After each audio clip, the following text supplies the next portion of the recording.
Good afternoon, everyone. Welcome to Harness Tube as we're in Fulton County today for the Fulton County Fair. 12 races in store for you today. As far as that's concerned, you're not plugged into the headset. I can't hear anything, so let me work on that. You didn't plug yourself into the headset monitor. He's looking for his cord. David Brink, Steve Surratt, Lisa Surratt, the normal crew here with you today as we get ready to go here as far as harness racing is concerned. 12 on the card for you today as it is a warm day up here in Fulton County. They've been putting water on the track and they're still getting dust. And so, but we have a nice breeze up here in the grandstands and we have shade today, David. We sure do, and I can hear myself. That's always a good start, right? Yes. I got to finish my setup sometime. But, yeah, we're glad to be here. It's good talking to the fair board. They were happy to have us. We got rained out last year, couldn't make it over to the races. But this year, I think we're going to get them off. We have 12 races on the card today. A lot of first-time starters, it seems like. Yeah, and I'm hoping because of the heat today, probably no post parades. I'm hoping.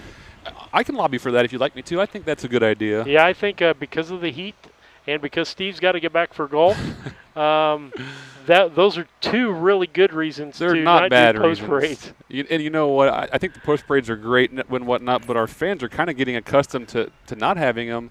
And so if there's any reason at all not to have them, I'm kind of okay with that. Well, here's the other thing, folks. I want you to understand how much I like golfing. David is going to feed the ladies when we're done today, and I'm going to miss a free meal out of the deal. For me to miss a free meal means I like golf more than I like food. You want to hear how crafty I am? Yeah. I might have got that meal paid for by somebody else. Oh, well, hey, that's crafty. That's good. But either way, happy to thank Lisa and Mom for all their help. Steve and I are always talking in our little broadcast booth. We don't get to talk to Lisa as much sometimes when we're on the air, so making sure she feels appreciated is always important as well. Well, the good thing is she doesn't have a headset on today, so she doesn't know what we're saying about her half the time. That's all right. But we're glad to be here. Brady Schrock is going to be your photo finish person today, and guest selections. Guest selection. We're going to see how Brady does today. David's hope every time we're out is he needs to beat the guest selector. Yeah. Well, if I keep picking horsemen, I got to beat them, don't I? If I pick someone random or a fan, then I wouldn't feel so bad. But you don't feel bad when you beat Lisa and I, though, right? Is that what you're saying? Our banter is established, so if there's new competition, I want to beat the new competition, okay. right? And how did you do against all? It was a bad day. Us? It was a real bad day last start out. I had about 50 points through, I think, halfway through the card. It was rough sledding. Yeah, but and our guest picker, Kyle Wolfung, the last time started out with 2 2s to begin with point-wise, and then ripped off 10 wins in a row, 10 correct winners. So yes, and then ended up 2 or 3 in the last. Busted the last 2 races and ended up losing to Lisa by just a couple of points. And Lisa won the overall for yesterday. Nicole was saying how Kyle was even surprised that he won 10 in a row, but she said that she told him, you know what, Jamaica came through for you. He picked a couple of those JP wins, and those are the ones we didn't pick, so I didn't pick anyway. But schedule looks like this. Next week, a full week, folks. We won't be in Charleston on Sunday, but we'll be, on Altamont on Sunday, but we'll be in Charleston Monday, Tuesday, Altamont, and looking for those picks for places for us to eat down there, guys. We got one that's in Windsor. We're probably going to hit it up on Tuesday. Probably try to find that place, yeah. Yep. Wednesday's our full day. We go to Altamont, do a noon card, then come back to Charleston, do a 5:30. Thursday, noon in Altamont. Friday, 12:30 in Charleston. Then we're home to Mount Sterling Saturday and Sunday, and the big one there is the Sunday races, David. The 2-year-old Downstate Classic. It's really an exciting time of the year. We're getting to the point where the horses that have high hopes are getting themselves primed for that state fair competition, which is kind of the first real test against the best company in your division in the state. And so we've got that going on. That's what our schedule is about. We're going to take a quick commercial break. We'll be back after these messages.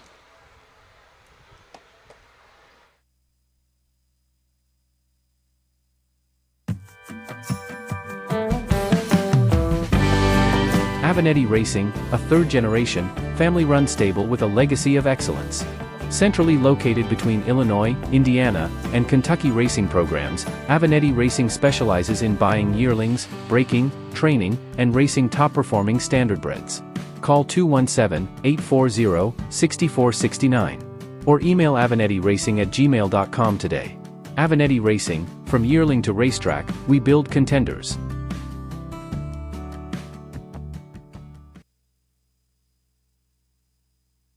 Looking to move your mobile home? Need a roll-off dumpster at a competitive rate? Or maybe it's time to demo that old mobile home? Pine Ridge Mobile Home Transport has you covered. We serve Central Illinois with reliable mobile home transport, offer affordable roll-off dumpsters for the Springfield area, and provide expert demolition services across Illinois and Missouri. For fast, friendly service, call Wayne Decker at 217-313-9744. That's 217-313-9744. Or find Pine Ridge Mobile Home Transport on Facebook, your one-stop solution for mobile home services.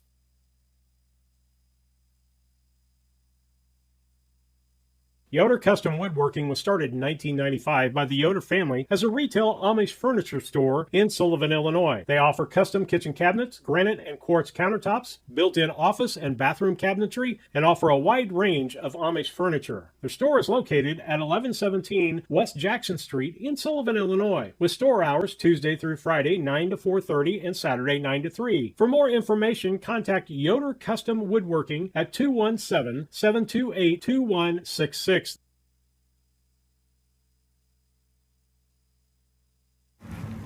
Wait, before you go and get your snacks and drinks, make sure to subscribe and like to Harness Tube. If you can't do that, just give us a thumbs up. Alright, to the show. Love having David's boys on with their commercials. You do need to subscribe and like. That slide will be coming up here in a minute. But folks, you go on YouTube, you go to the right-hand side of the box there. You should be able to see that subscribe button, and then go to notifications and allow the notifications to come through. You will get notified each and every time that we go on the air with Harness Tube. And if you'd like to have the notifications and you're maybe still not quite sure what to do with that, make sure that you have the same account you're signed into that the notifications will come to. So if you have YouTube on your phone or your email address attached to the YouTube account, that if you're watching us as a guest, the notifications don't come through. But if you're signed in as dbrink@gmail.com, then dbrink@gmail.com will get a email and a push notification when we go live. So just make sure you're doing that. If you have any questions, reach out. We'll try to help you the best we can. And honestly, folks, even for my own broadcast for BC Hornet Sports, our sports broadcasting, is I go to my email to check whether we're on the air, and I pull up that, and it takes me right to it. It's convenient for me, even though I run the YouTube site. It's a lot easier to find the video that way for me. But I just was thinking, some people are more comfortable, like you're saying, with email than push notifications and app notifications and whatnot. So either way, just kind of make sure someone can look through and help you. We'll help you if we can, but get the email attached there so that way you get for sure know when we're on the air. Absolutely. And so don't forget to do that. Hey, one of our favorite things that we do is from the backstretch. And today, what is okay, you worded it different today. I don't. What is your favorite non-traditional fair event? I think this was a slide I was going for last time and didn't get typed out right. But yeah, here we are looking at a nice knocked down motocross track here at Fulton County. We talked with the Fair Board member earlier about what a great show they put on here in Lewiston. The local Fair Board member, Dustin Stambaugh, I think is the head guy for the motocross races here. They've had a great tradition. What kind of other odd fair events maybe are your favorite besides horse racing? We talked about tough trucks and junk autocross, and I mentioned the pageant. I still think that's a great idea to get people in the stands. Yeah, I think Brent County should adopt that at theirs. And because like Jamie Hendricker entered his little wiener dog in our wiener dog race and had a blast doing it. Those kind of events, people love their dogs, love their kids, love their animals, and to see them up on a stage, they're crazy about it. Absolutely. Hey, and guess what? In most towns, you got strays walking around. So if you don't have a dog to enter, just go find you a stray someplace. Take it to the local salon, get a nice little haircut on it, and yeah, absolutely. Yeah, groom it. So those are out there and available. We want to see those. You can do that. The best way available for you to do that is on the chat on YouTube. But if you can't do that, you can send some things to David at harnestube@gmail.com or text him at 312-772-5122. David, anything else you want to go to before we go to the next commercial break? Just again, if you want to get in the chat and you can't quite figure it out, the key is to be signed in with an account, with an email address. YouTube is free and everything. It's not going to cost you anything. But if you want to participate through the chat, if you like the super chats going up on the screen, that is how you do that. If you prefer to text me or email me, I have my phone on me and I can always check that to get you included as well. All right. It's got to be getting close to time, Ed. Tiffy is here. And with that, we'll make sure we're ready to go. We'll take a commercial break.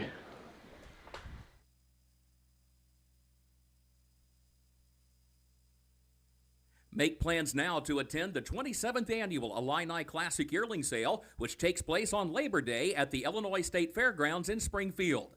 Once again this year, the catalog will offer not only a strong lineup of Illinois-conceived and foaled yearlings, but also an excellent supporting cast of colts and fillies eligible to other state-bred programs in the Midwest and on the Eastern Seaboard. It's the Illini Classic Yearling Sale, Monday, September 1st, beginning at 11 a.m. Central.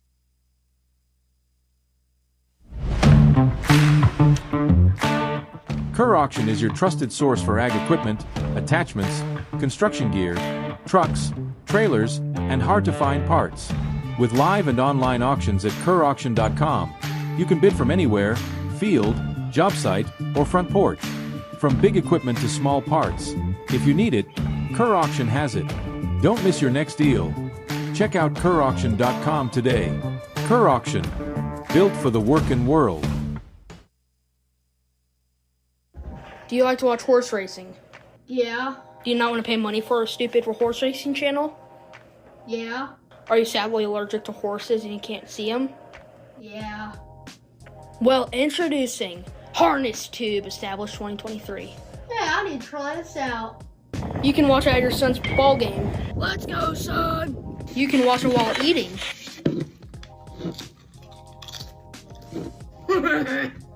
Last but not least, you can watch it while you're sleeping. Yay, my horse won. Now everybody, make sure you like and subscribe to Harness Tube and keep the notifications on for more Harness Tube streams or future videos or future posts. Anything that I care for. Anything at all. Even if it's just like a 1-second video of a horse doing a backflip. I don't know. But you get the point. So, I hope this video is very informational. And thank you for watching. Peace out.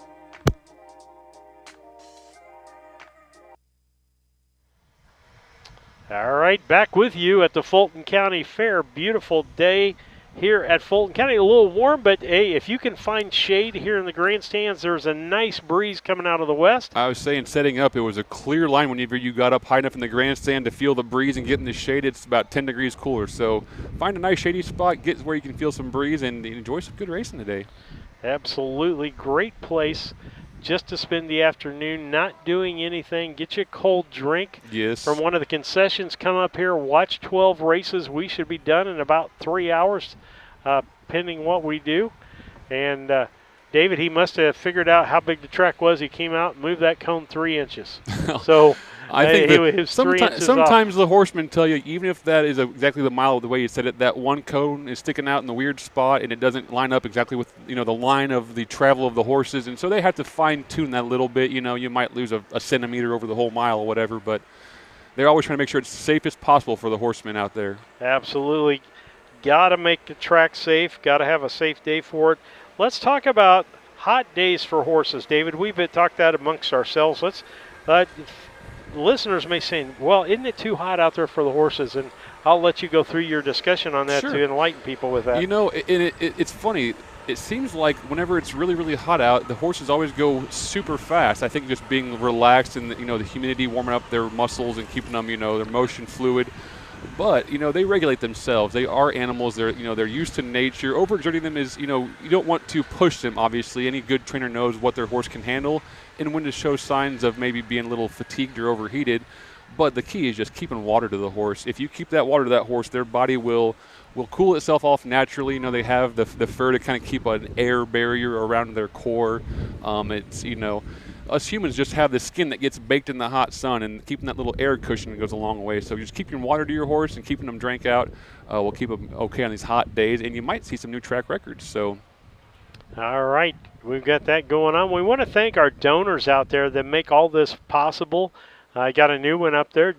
The Roost Starting Gates is one of our new donors, and we want to thank him and all that he does with the starting gate. Yeah, we're so fortunate here to have such great starters in the state of Illinois, from Bob Groder, Mike Titus. We got Roy Finn in the car over there, Stacy DeRoos, and Stacy, picking up a lot of slack with his retirement, getting, ankle deep in this starting business, and he's having a ball doing it. He's having a ball being with the horsemen again, and he's quite a good starter, for being a young gun out there, I'll call him.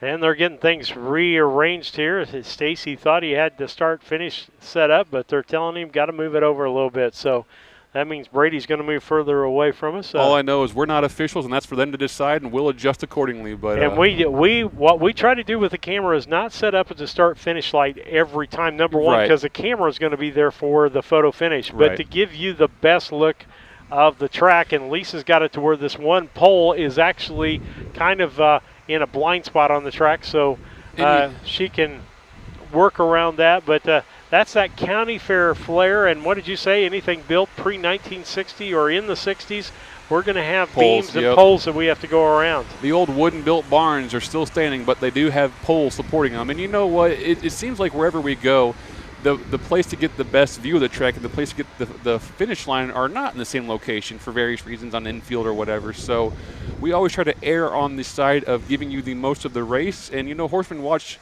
tracks at different angles all the time. They're kind of used to kind of gauging in-depth perception, I'll say. We'll leave the officiating and the judging up to those who are getting paid to do it. Absolutely. And if you would like to donate, we'll go back to that subject for a minute.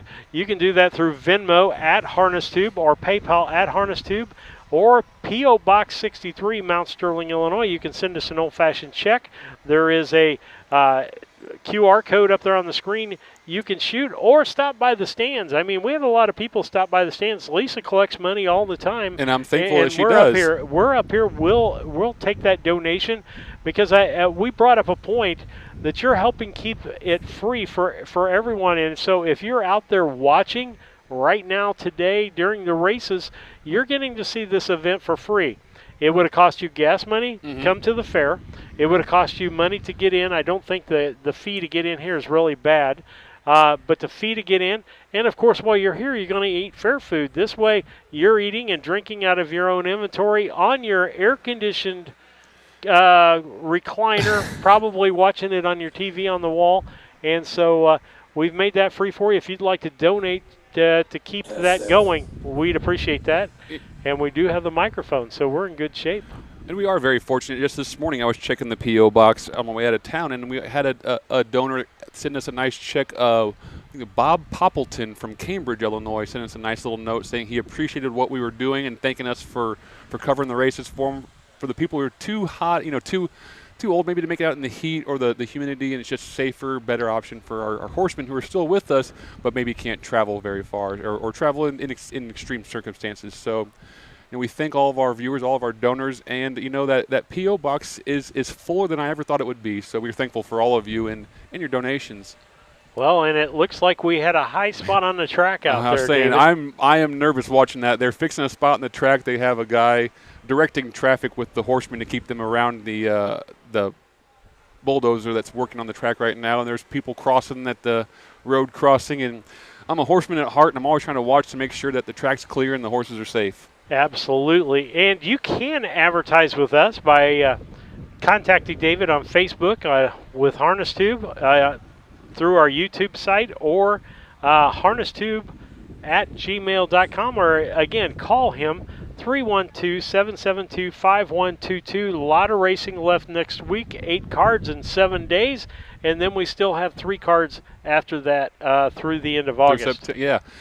And we're glad to have, new ads yet. Still working on an ad for the Kevin Miller stable. He approached us down there at Urbana, and we're working on getting something to throw together for him. But, talking with him about kind of what he wanted in his commercial, he said it's a goal of his to hit every fair, and I found that very, very admirable, especially for what we're trying to accomplish here at Harness Tube and what we do. And to have, a trainer and a horseman aligned with those views and those thoughts, it just feels good we want to celebrate and promote him as well. Absolutely. We are thankful for all of those sponsors. And you can do it a couple of different ways. You can do it with what we call a billboard ad that you saw up here and that we're talking during those ads being on there. Or you can do a 30-second ad. We can make that up for you. David makes up a lot of those ads. And if you look at the Kerr auction ad, I thought he did a great job with that, Avenetti's and all those. And I've done some, but we can do that for you and get those ads up. Yeah, and we'll take any kind of inspiration you have. If you have any taglines or contact info or something you want to promote about yourself, we're willing to work with you. If you don't have any idea, we'll throw something together and see what sticks. If you like it, if we can tweak it, whatnot. So, and the key is that's your file. If you want to get a copy of your commercial to use somewhere else, we are happy to share that with you. As someone who supports horse racing, we want to help you support your own business anywhere you can. We would love to do that.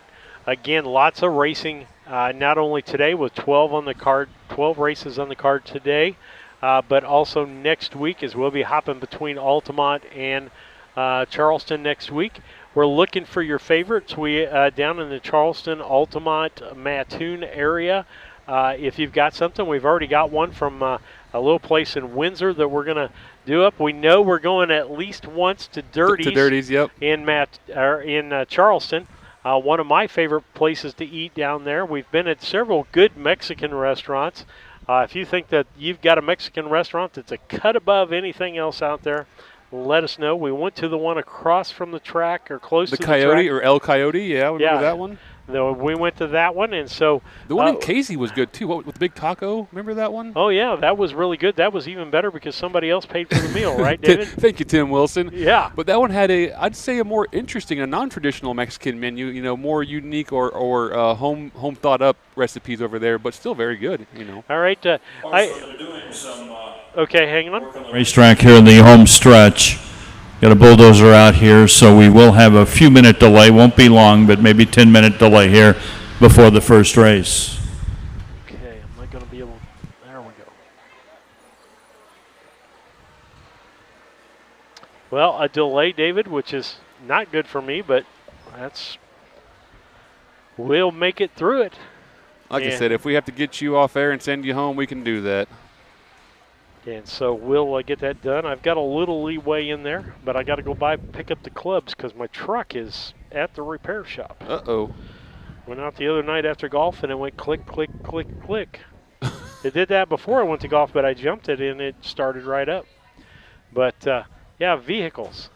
But I have a fridge at home that's not working right now, and I have Trone out of Beardstown ordered me a part, so if it's not one thing, it's something else. Did they get you up and running, though? Not yet. Not the yet. part is paid for as of yesterday and ordered, so we'll see when it gets there. But okay. I might be getting a phone call today with them showing up. Who knows? Who knows? I just want to done by the time the boys get this weekend. 2 young boys in the house that eat a lot of food. When you can't keep a fridge stocked, it's kind of tough to keep them happy. Absolutely. David, let's go ahead. Even though we got 10 minutes here, we can go ahead and we can handicap this first race and be ready to go for that when it happens. You're giving me a lot of time and not a little to work with in this first race here, Steve, well, with an extra 20 minutes and only 3 horses and 2 first-time starters out here. But we'll talk about what we can talk about and fill in what we can. So, let's look at today's first race. The handicapping goes as such. I went 1, 2, 3 just down the page. I talked about those first 2 starters. It's tough to really gauge them, one being Jaquavian Carter for Rashawn Trigg and Rochelle Graham's Illini Fort KK. The other one being, the local horse, and my brother Doug, Turbo Doug Bowen and ERM Rose. Those are such toss-up questions in my mind. I didn't sure how to use them. The 2 horse has a lot of there on the page to look at. The way my thinking went was the 1 horse is a Fort Knox filly, and even if they're making their first start, they seem to take to the races pretty quickly in their young lives. And so the Fort Knox fillies, I think maybe just in a short field gets the job done. My second choice was going with experience over Doug. Sorry, Doug, but, when the horse has 5 starts, I think it might know a little bit more than maybe your first start in Philly. But I went 1, 2, 3 down the page. Brady Schrock he went with experience over the newbies. So he went 2, 1, 3. Where are the Surratts at? Yeah. And with the Surratts, I'm with you with the 1-horse bet. I had a little more faith in Doug's horse. I actually, in this race, put it in second place. And then I put Jaquavian clear down in the third slot. I would be tickled if Doug got second or first out here. Actually, Doug's first driving win occurred right here at the Fulton County Fair in Lewiston aboard Bombay Parkway. And so if he got a win, that'd be awesome. But I also know my brother. I know the stable. I know that the first drive might be more for learning something and experience rather than be for competition. So I was okay using him third and not feeling too bad about it. All right. A third place check is still a third place check, right? Yep, absolutely, particularly in a 3-horse race. It pays better than fourth. Yes. And Lisa went with Brady with the 2, but she put Doug's horse up there in the second spot, and she went with a 1 in third place. She went kind of against the grain, I would say. She went just the opposite of, just about of me. About everybody. We have 3 horses, and we all pick different scenarios. Different orders. So we're gonna differentiate right out of the gate. Somebody. You're gonna have a 3-horse race and a 20-point discrepancy after the first race. Yeah, absolutely. And so, David, because I've got a little flexibility here in the schedule, we'll take a commercial break as soon as I can find the commercials or find my mouse. Demarius is in the chat going 1-3-2. I can't find his comment, and there it is in the YOLO, but pop him up real quick. Going 1-3-2 in today's picks, so we'll see how you are, Demarius. In the backstretch, are you watching? You're watching from home in Springfield. All right, we'll be back.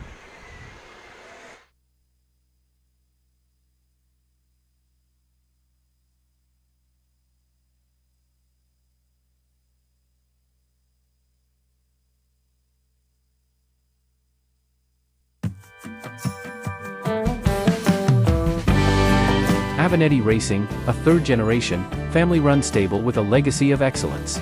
Centrally located between Illinois, Indiana, and Kentucky racing programs, Avenatti Racing specializes in buying yearlings, breaking, training, and racing top-performing standardbreds.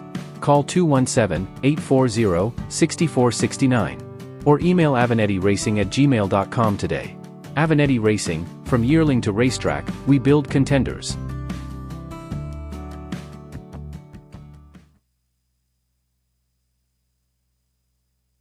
Looking to move your mobile home? Need a roll-off dumpster at a competitive rate? Or maybe it's time to demo that old mobile home. Pine Ridge Mobile Home Transport has you covered. We serve Central Illinois with reliable mobile home transport, offer affordable roll-off dumpsters for the Springfield area, and provide expert demolition services across Illinois and Missouri. For fast, friendly service, call Wayne Decker at 217-313-9744. That's 217-313-9744. Or find Pine Ridge Mobile Home Transport on Facebook, your one-stop solution for mobile home services.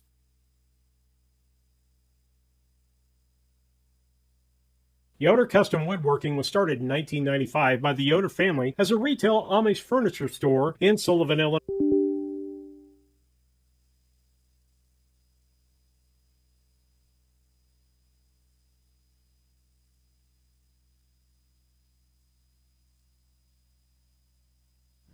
Bringing myself back up real quick. Steve had his computer do something funky, so we're going to let him work on that, and I'm just going to cut to the camera for a little bit. Unfortunately, we run a lot of stuff through Steve's computer, and so when it's down, it doesn't work too well. But we use his because mine seems to die about once a fair. Well, his should be up and running quickly, though. We have a cord plugging in that should help things quite a bit. So we're glad you're joining us. We got Demarius says he's not here today. He's watching from Springfield, and we have Randy in the chat being a little ornery goose, giving Steve a hard time for picking chalk. But Randy, I'd have to argue that I picked chalk more than anybody, and I'm proud of it. But we're glad you could follow along. Glad to have you with us here watching the Lewiston races in Fulton County. Or I said Lewiston, Steve. I'm sorry. Lewistown races in Fulton County. The grandstand's starting to file in. People are starting to come in from both directions and find their seats as the races we're supposed to start right here at 1 o'clock, but we're waiting on a couple track improvements, we'll call them. They had a bulldozer and a conditioner out there fixing a spot on the track that was there from last night, so we can make sure these horsemen have a nice, sure Illinois. footing. They offer custom kitchen cabinets, granite and quartz countertops, built-in office and bathroom cabinetry, and offer a wide range of Amish furniture. Their store is located at 1117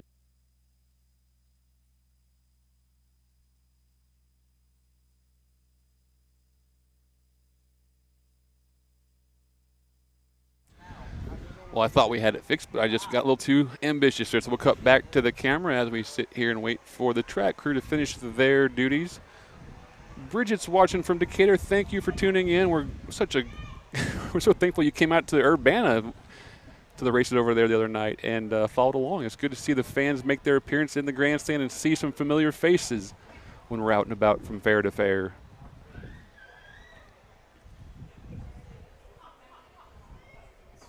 Mentioned that this is a lot of horses making their first start yet here this point in the season, and I was talking to Doug over there earlier, and he said it's a long season yet, and we don't have Super Night or Night of Champions until November this year, and a lot of racing at Springfield and DuQuoin in the interim. So, some of these horsemen realize it's still a long ways to go before you get to the end of the year, and getting your horse ready when it gets ready is kind of the only choice you have sometimes. Let's talk about that for a minute, David, because we talked about all these are going to be 2-year-olds.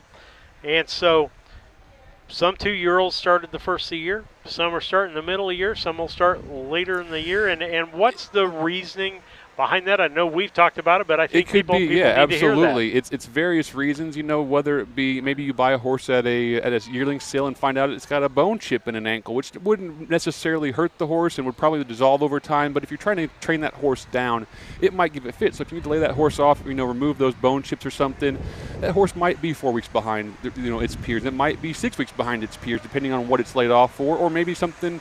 It got a little ouchie out in the fence, or some horses just develop mentally, we'll say a little slower than they're not mature. Right, and they really, depending on the circumstances that you find yourself in as a trainer, it dictates how you can train your horse. For Doug, he's got a tough time being the only horseman on the Brown County Fair. When your horses can't see other horses and can't look at somebody for examples, it's kind of hard to teach them what to do when they're not, they can't just follow the herd or per se.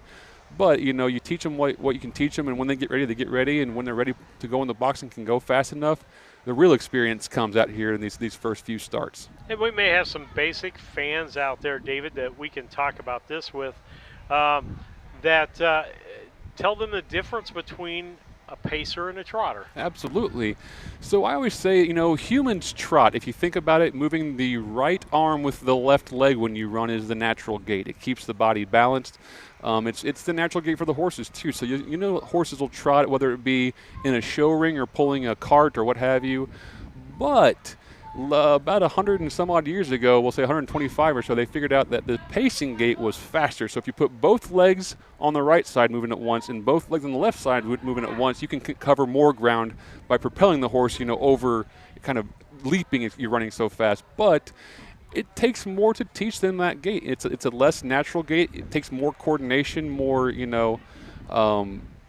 once they get it, they kind of, it clicks really well. So they're born trotters. All horses trot. You make them pacers. All horses trot, and you can make pacers, but some horses will pace around the paddock in the pasture that's themselves.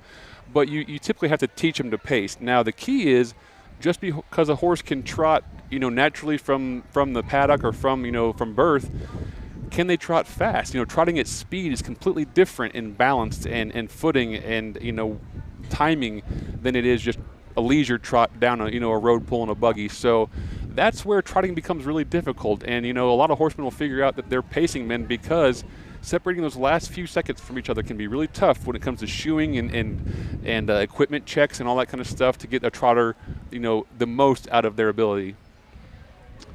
And so we've given kind of that lesson there, and you probably buy a horse that you think can pace and you end up ditching that and going back to the trot. Well, I'm probably sure that some one of trainer our has done that. One of our fans and followed us from year to year was Grismore, Rob Grismore from up north, and he bought a horse. He took a chance on a horse that was crossbred. I think it was an accident. You know, the farm.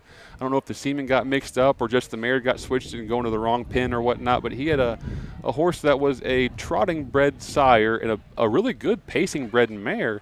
And that horse ended up being a pretty competitive pacer. His name was RG's Tracer, Trot and Pace. Get it? Tracer, Trot and Pacer. So that was a good horse for Grismore up there. And he had such good luck with it. He went down to Lexington and ended up buying a Father Patrick, who's a trotter, bred to a pacing mother. And he's racing that horse now, I think, up at,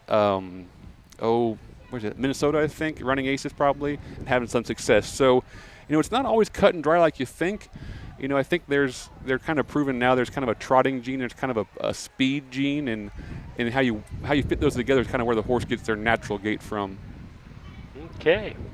And so we've got people up to speed on that. I don't know how close we are to racing here. I see at least one horseman on the track, and we'll see what happens with that. But I see Fat Man out there. I thought I saw Doug walking to the track. He might be coming on right about now, but I don't.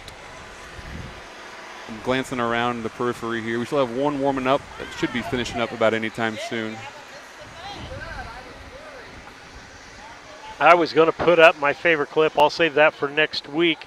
But my favorite Beverly Hillbillies there is some scene, isn't there? episode where they've got a horse that is a pacer, and Granny wants it to run like a horse, and so she retrains the horse and whips her out, and the horse goes into full-blown running, and of course she gets disqualified, and they don't understand why they got disqualified on that. The nuance in that story was so catered to horsemen that I absolutely love it. And it's a shame you don't kind of see that horsemen get folded into the current media spectrum, but there was a really good movie shown to me by a buddy, Craig Grummel. Oh, I'm getting this wrong now. It's Casey's Shadow.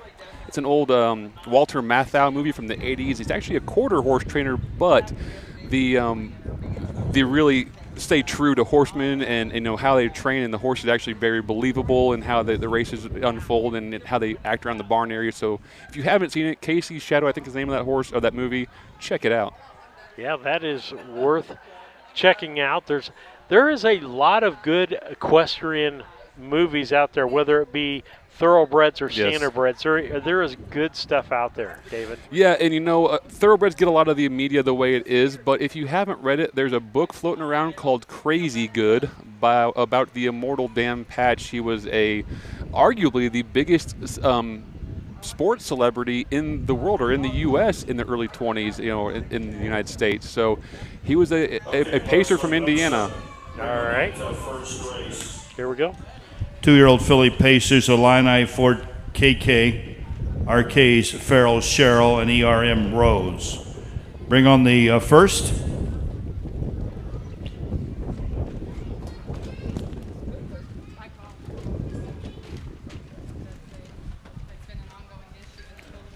Good to have our friend Blaine Rowe watching again from Headland, Alabama.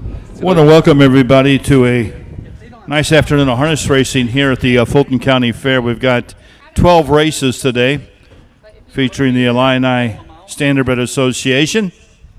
Track crews worked tirelessly on this racetrack after over 3 inches of rain in the last few days.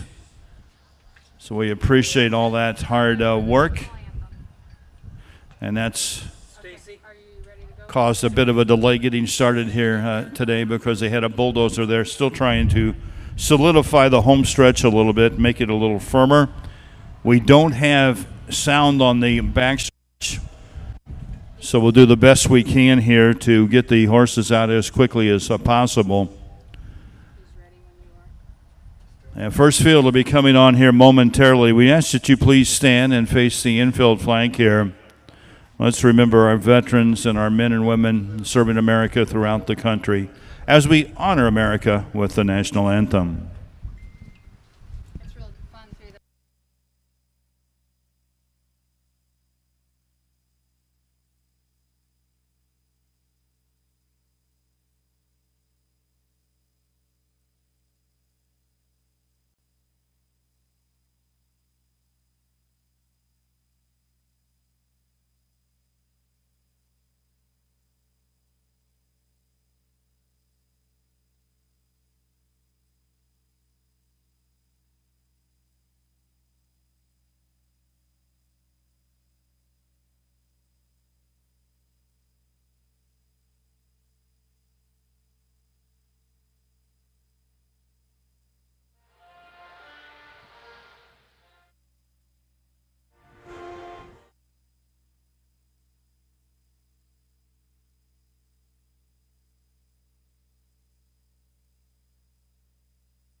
We'll talk here for a moment until Ed gets done talking, but it looks like they got to get some equipment off of the track yet, David. That's fine with me. We can. I can tell a story real quick. We have Blaine Rowe watching from Headland, Alabama. I was just sending him a text. I remember we used to buy horses or buy hay for our horses all growing up from Leon Lentz right there in Liberty, the 5 Points area. And when I went to college and met Chase Rowe, which would be Blaine's nephew, we became buddies and played intramural basketball and whatnot. And we were telling stories. I said, "Hey, do you know Leon Lentz?" They said, "He's a good old boy. He used to sell us some hay." And he started laughing. He said, "I used to buck bales for Leon when I was in high school." He's like, "We'd always go by and steal the beer out of his fridge and just leave him a $20 bill." He's like, he never said anything. There was never a problem. Just it happened a couple times. Go get some beer and show up, and always knew where to find it. I think Blaine is a brother to Brent. 12 races here this afternoon. We have a few driver changes. No changes in race 1. Race 1 is clear. In race number 2, number 1, Private Pepper will be driven by Mike Cox. Race 2, the 1 will be driven by Mike Cox. Also in race 2, the 2, Mark's Razor Shark will now be driven by Steve Halford the second. Steve Halford the second on number 2 in race 2. In number 3, in race number 3, number 2, Bill Zardu will be driven by Rick Flacco. Race 3, the 2 changed the driver to Rick Flacco. In race 3, number 4, Durango's Diamond, Steve Halford the second. Race number 4, number 3, Little Too Pricey, changed that driver to Jerome Daniels. Race number 5, number 3, Fox Valley Millie, changed the driver to Mike Cox. Race number 6, changed the driver at number 2 to Frontier Fantasy to Mike Cox. Race number 7, changed the driver at number 3, Jimmy D. Shark to Mike Cox. Race 7, the 3 will be driven by Mike Cox. And the 5 will be driven by Brendan Potts. Race 7, the 5, changed the driver to Brendan Potts. No changes in race 8.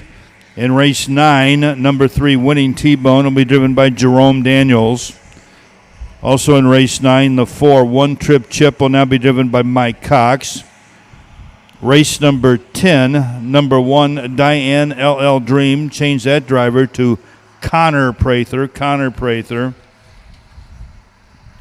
Race number 11, number 1, Rockin' Legal will now be driven by Jacavian Carter. Race 11, the 1, changed the driver to Jacavian Carter.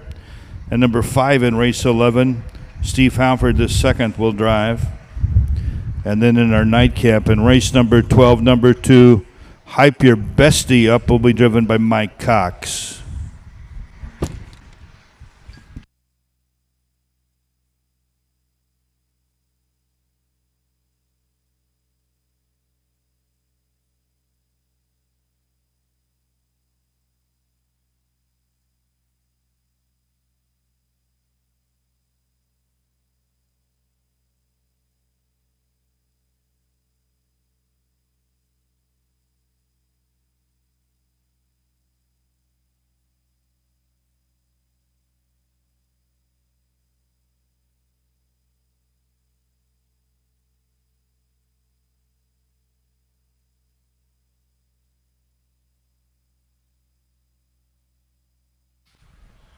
Bring on those first race pacers. We got ERM Rose. We're looking for Illini, Fort KK, and RK's Farrell Cheryl.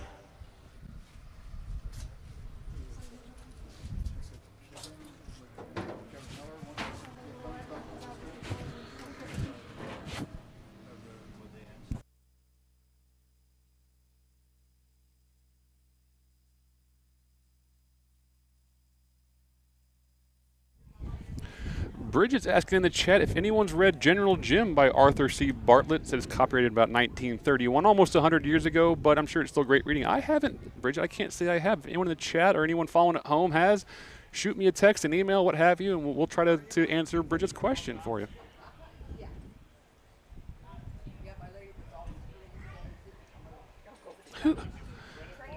Who is Midwest Fire and Ice Water? I don't recognize that username, and they're getting pretty active down here in the chat. So we have a new user that hopefully we can identify pretty quickly.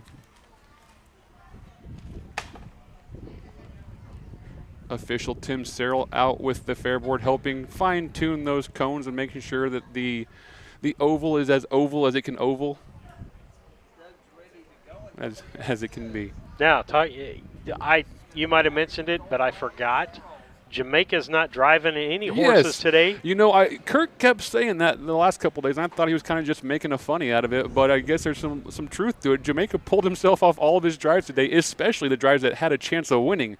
He's really looking for that 1,000th win to come at his home track, this Illinois State Fairgrounds there at Springfield. I can't blame him, but we like seeing Jamaica drive, you know. But he has a big stable, and he had to have, you know, some of those drives passed around to some of his helpers and up-and-coming guys, so I understand completely. But we miss when Jamaica's not out there driving. Absolutely. In reminiscing on the 1,000th win, it makes me think back to when he came up here in 1997, 8, 9 as a high schooler and fresh off the football field, and he drove pretty aggressively back then and still had his grandpa teaching him, you know, kind of how to race these Illinois fairs, a little bit different than down south, I think. And he's turned into one of the best horsemen, you know, especially for public stables in the state we've had in a long time. So quite a success story. Moved up here 15, 20 years ago or so and made his permanent residence right here in Illinois. We're lucky to have him. We're lucky he calls Illinois home, and we're lucky that the Pattons are sharing all of their family with us up here in Illinois County Fair horse racing. Absolutely. What a dynasty they have made here in the state of Illinois. You know, so cool to see. Mississippi. Absolutely. To see Freddie get in the Hall of Fame last year was a really cool honor. To see, you know, Grandpa Fred Sr., see that this generation come up and start having some success, you know, that's got to be really proud of everyone back there in Mississippi to see these, you know, the branches spread out from that one twig planted 30 years ago up here. We've got 3 horses out. I see JJ, I see Fat Man, and I see horses are out for the first race. Illinois Standardbred Association, 2-year-old filly pacers. Yeah, we need the gate shut that part. No post parade. Okay, no post parades. We're going right to the gate. Horses are out. They are headed to the gate here. Our starter today, Stacy DeRoos from down in Charleston, Illinois. One is Illini Fort KK, owned by Rochelle Graham at Terry, Mississippi. Roshan Trigg trains with Jaquavian Carter. Number 2 is RK's Farrell Sherrill, owned by M&M&D Racing Limited of Charleston. Roshan Trigg is the trainer. Quavian Carter is the driver. Number 3 is ERM Rose, owned by Doug Bowen of Mount Sterling, and Troy Market, also of Mount Sterling. Doug Bowen, the trainer driver. Hey, we need everybody off the racetrack there at the head of the stretch. We're ready to go here. We're ready to go with the first race. Okay. They're on the inside. All right. We're going to start the races, so be very attentive as far as being on the racetrack. The starting gate wings will be extended here momentarily. We ask that your attention and be very, very careful.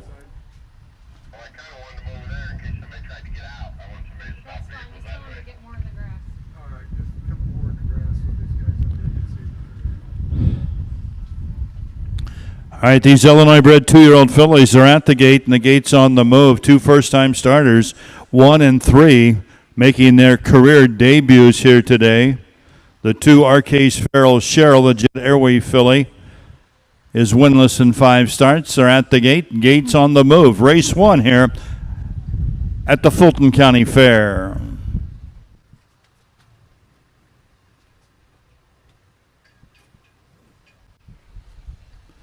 Two-year-old fillies at the head of the stretch. The gate will start picking up speed now.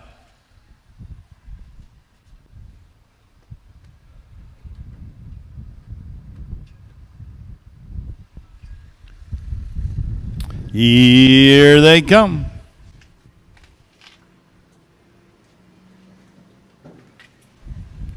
And they're off and pacing. Rough gated off stride goes the 2. RK's Farrell Sherrill. She's made a break. Taking the lead is the 1 Illini Fort KK. She leads by about 3. RK's Farrell Sherrill, after the break, is back pacing in second. And ERM Rose, another first-time starter, is a third. They swing off the turn, head up the backstretch now in our first race. Illini Fort KK, a Fort Knox filly, making her career debut. Filly was bred by the University of Illinois, their equine program over at Champaign-Urbana. And this filly, a first-time starter, leads by about 5.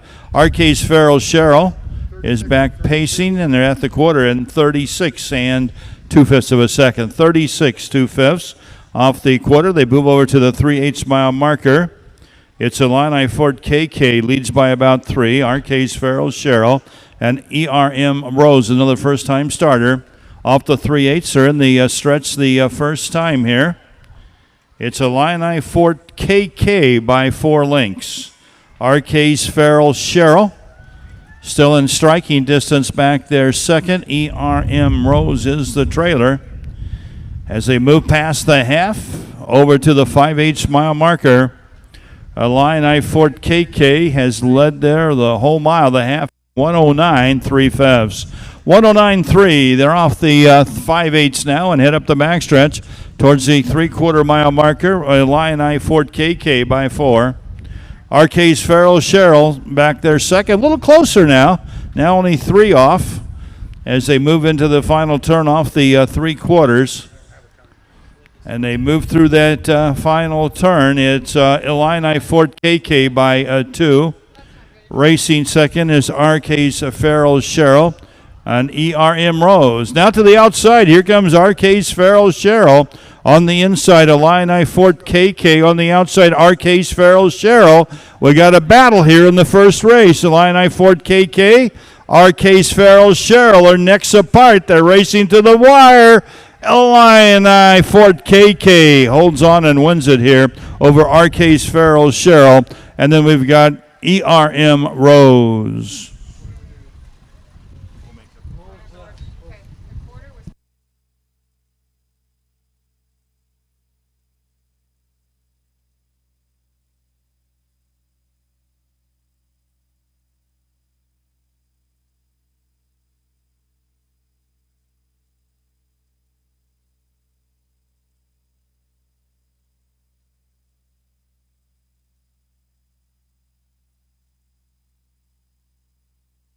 We'll wait on Ed Teefy to come back with the final time in 3. I didn't get the 3/4 time either, but congratulations to Illini Fort KK.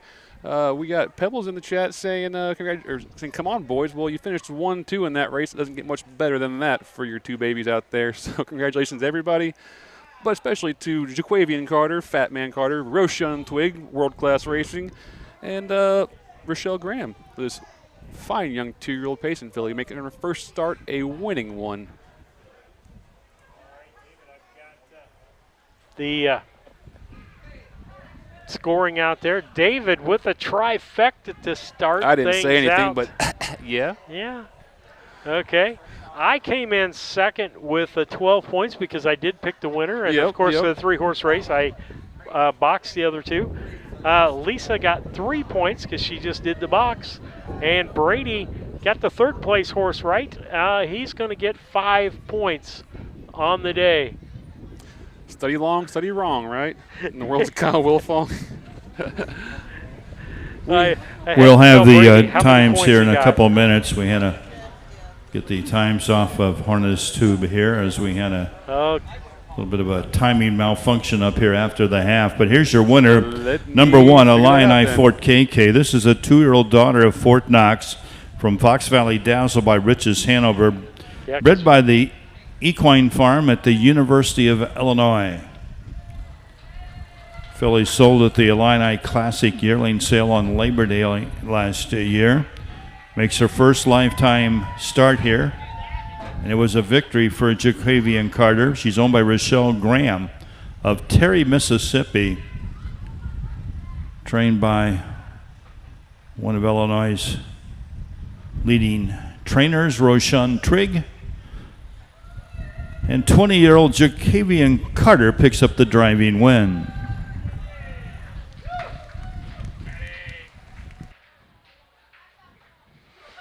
All right, Fat Man gets his first drive for the day. Again, we'll have those times here in a couple of minutes. Here's the official results, of race number 1. Number 1, Illini Fort KK, the winner. Number 2, Arcades Farrell Cheryl was second. And number 3, ERM Rose finished third. Top down, they finished just like they started. 1, 2, 3 on the bottom. Time's coming up. I got ready over here, and I'm pretty sure that they figured out they can do it from their end on YouTube, so hopefully they can save some steps over there, because they're welcome to come over here and use my In race number 2, we got a couple driver changers. Now, one private pepper, that'll be driven by Mike Cox. The 2 Mark's Razor Shark by Steve Halford the second. And bring those 2-year-old Colt Pacers out. We need them out now for race number 2. No post parades today. We'll go directly to the gate. Looking for the 5 starters, private.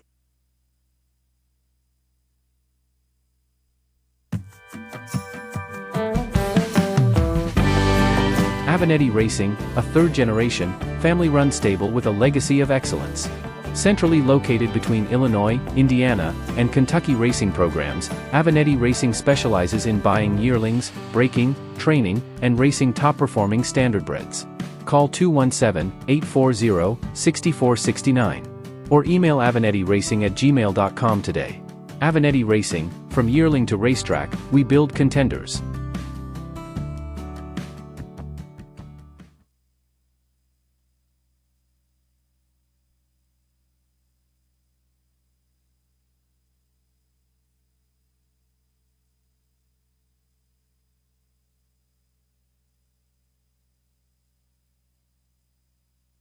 All right, David, we're back up here as we get ready for race 2 coming up here. And interesting race for first-timers out that time in that case, David. You working on times? Nope, I was getting a couple shout-outs written down. But, okay. Yeah, you know, when the first lifetime start, it's tough to gauge what's going to happen. I think Doug did kind of what I expected there. He just wanted to show his horse the gate, wanted to show it some competition, and get a clean mile and accomplish that. You know, would have liked to have been a little closer to maybe – pace on them coming home a little bit, but that's the way it shakes out when it does. But that Illini, whatever KK her name was, you know, I had a feeling those young Fort Knox fillies just seemed to take to the races so quickly that even a first start didn't really prohibit it that much. And so let me ask this question. Do some of these training facilities happen to have a car or a truck, or what do they do to get a horse ready to go behind the starting gate? You know, some horsemen, they lead their horses too, so they have a truck designated that might have a gate attached to the bumper or to the tailgate or something, and they hook their horses to it and they lead them so they can maybe jog 3 or 4 horses at a time or what have you. So those kind of horses are used to a gate for sure, but even at Brown County we have a little trailer that Dad built, a little old Ford flare side truck trailer that we built a gate on and mounted it to it, so when we need to, we go out there, we hook onto the starting gate trailer, and we can get some practice laps in. And you know what, this generation nowadays, these horses take to it so much better than they used to. It's still a big curveball. It's still something that could be potentially, you know, dangerous, but they're bred so much smarter than they used to be, I think. Absolutely. Schedule coming up, folks. Next week we'll be in Charleston and Altamont, full week next week, then end up in Brown County.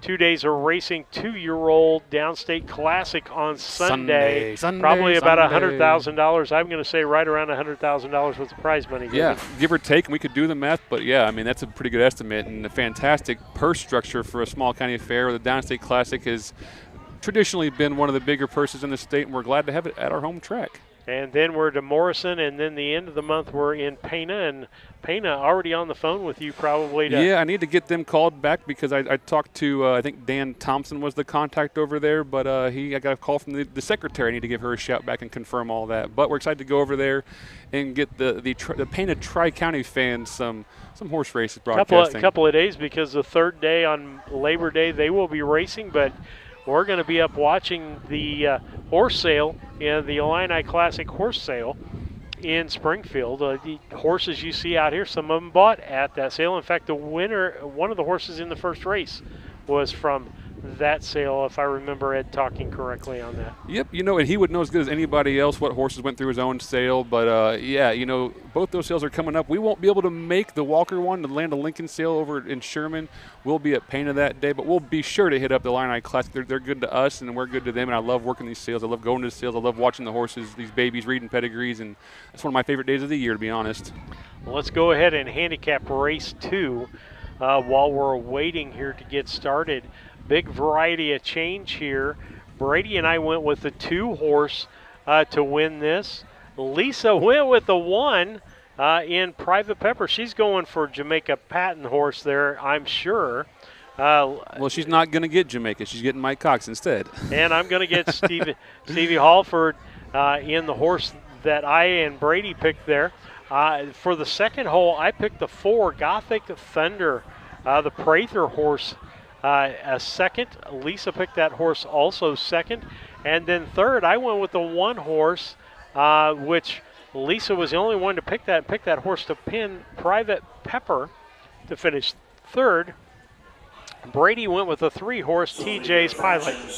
Go ahead. They were at the quarter and 36 and 2. These are the fractions of race number 1. First quarter was 36 and 2. The half in 109 and 3. 3/4 in 141 and 3. The mile was in 215 flat. 36 and 2. 109 and 3. 143 and 1. 215 flat. Okay, let's go, guys. As we get ready for racing, you want to handicap your picks, David? Race you 2. went different than just about everybody. Yeah, I used Gothic Thunder on top out of the Prather barn. I watched that horse race, 30-second last quarter, the last start out. I like seeing that speed in these young horses. When I don't know where to go, I look to see if there's any kind of speed on the page. I use that one on top. My second choice looks like in the second race was the 2, Mark's Razor Shark. I'm getting Halford in the bike for his own training, I guess. This is a Thompson racing horse. My third choice, I went to the 5, Doug. Parties Over Gold. This is the one that Doug says if he can ever figure him out and how to corral that energy that you're going to have a racehorse out of him. So I'm going to take the dice roll and say Doug gets him figured out and he gets a nice third place finish in this 5. 5 starters in the second race here. This is the Colton Gelding division of the Illinois Standardbred Association. Mike Cox drives the 1. Steve Halford, the second, drives the 2. We're waiting for the 5.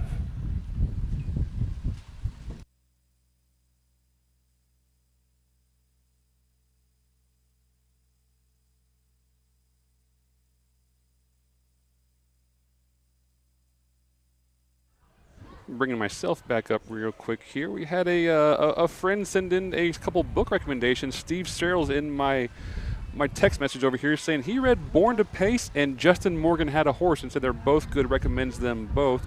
As a horseman who reads, it's horses are out now for the second race. Horses are out. Want to give a shout out to Uncle Larry, Bumper, and Susan Bowen watching from their air conditioning back home in Brown County. Thanks for watching, guys. Hope you enjoy the races.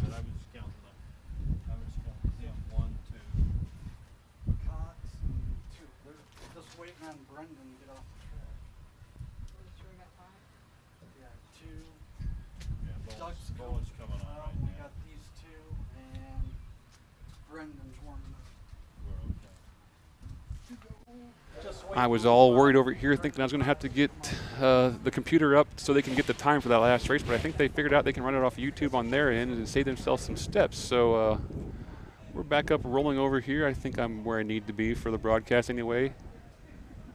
Steve had to run away real quick. Keep you covered until Ed. You got a warmer upper out there.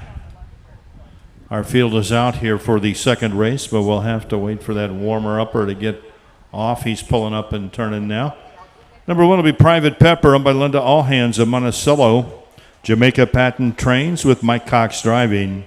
2 is Mark's Razor Shark, owned by Steve Thompson of Virginia, Thompson Racing of Petersburg. Steve Halford, the second, is the driver trainer. Number 3 is TJ's Pilot, owned by the Flacco family farms of Alexis. Roshan Trigg of Brandon, Mississippi. Roshan trains with Jaquavian Carter. 4 is Gothic Thunder, owned by the Flacco family farms. Nick Prather trains with Cole Prather driving.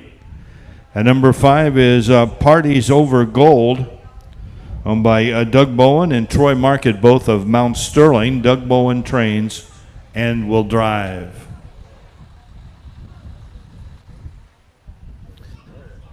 Two-year-old colts here. None of the 5 have a career victory, so we got 5 maidens here. That'll change for one of these 5. The 1 Private Pepper is the most experienced with 5 starts this year. You can see the 2 Mark's Razor Shark was third in his last start at Petersburg.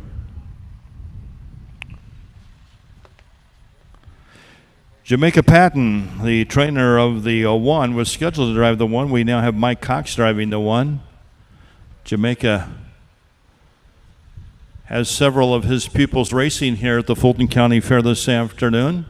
He's taking himself off the drives, unfortunately for us, but Jamaica has 999 career driving victories. He needs only one more to have a 1,000. There's a big card scheduled at Springfield on Friday. Jamaica has a lot of his horses racing there on Friday at the Illinois State Fairgrounds where he trains. So we're assuming he's just holding off till Friday to pick up that momentous 1,000 driving wins. Jamaica just 44 years old. This field of 2-year-old Illinois bred pacers at the head of the stretch.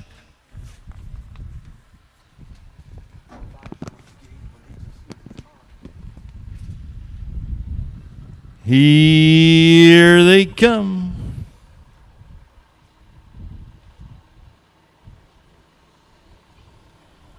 Fives back off the gate, but they're off in pacing. Private Pepper along the inside. Mark's Razor Shark drives out right with him. Gothic Thunder's out there third. Racing fourth is TJ's Pilot. Then we got Parties Over Gold as the 2-year-olds race around that first turn. Private Pepper on the inside. Mark's Razor Shark on the outside now takes over. Steve Halford the second. Mark's Razor Shark, the Revenge Shark gelding, leads by 2 as they race towards that quarter-mile marker. Private Pepper and Mike Cox back there second. Then we've got Cole Prather with Gothic Thunder racing third. Jaquavian Carter and TJ's Pilot off the quarter in 33 and 4/5 of a second. All right, race now over to the 3/8 mile marker. And the leader still here comfortably by 2.5 is Mark's Razor Shark. Racing second is Private Pepper. Racing third, Gothic Thunder. Then we got TJ's Pilot. Rough gated there was Cole Prather's Gothic Thunder. Made a break, but he's back pacing now as they move past the half. It's Mark's Razor Shark still on top by 2. Racing second, Private Pepper, half and 108 and 4/5. Third and about to move again is Gothic Thunder as we race over to the 5/8 mile marker. TJ's Pilot is fourth, and Parties Over Gold is the trailer. Off the 5/8, they race up the backstretch towards the 3/4 mile marker. We got a battle. Mark's Razor Shark on the inside. On the outside, Gothic Thunder's just a neck back with a 1/4 mile to go. Private Pepper's back there third. TJ's Pilot had made a break. 3/4 and 142 and 4. As they pace around that final turn. On the inside, it's Mark's Razor Shark. On the outside, Gothic Thunder is right there. Their heads apart as they move through that lane. They got a 1/16 of a mile to go. On the inside, Mark's Razor Shark. On the outside, Gothic Thunder. Mark's Razor Shark and Gothic Thunder. It's very, very tight. Photo finish there between the two. Mark's Razor Shark and the 4, Gothic Thunder. Great race. 2:12 4/5. 2:12 4/5.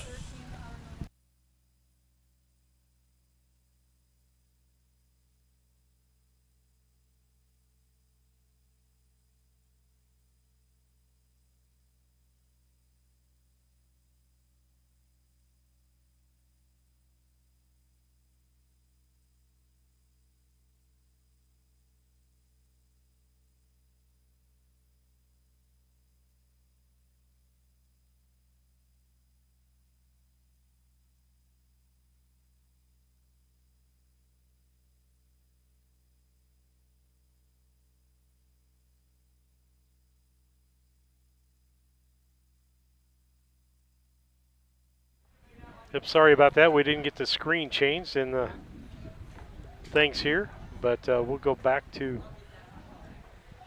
the screen to give you the final. It's unofficial.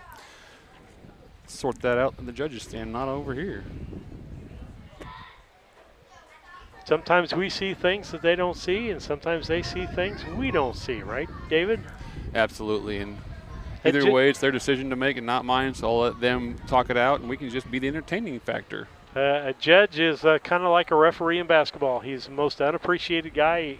Yeah, Absolutely. usually at the races. Yeah, you know, it's not a fun job to have, and we can use judges. If you're a official, maybe in winter or fall sports and looking for a summer sport and baseball's not your thing, maybe we could teach you to be a horse official, a horse judge, right?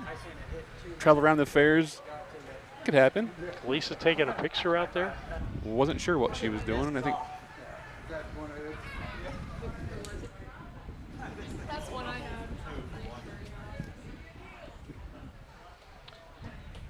As we wait for the final results. And I guess I could do our point system while I'm waiting on that.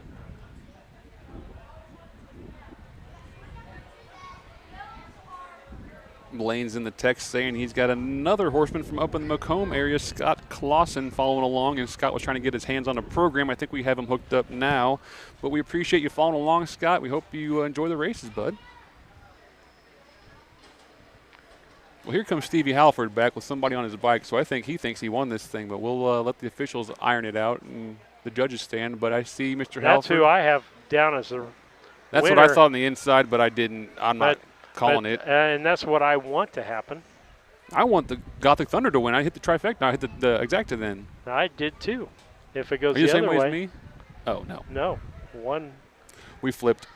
There is a judge's inquiry into the last race, a judge's inquiry into race 2.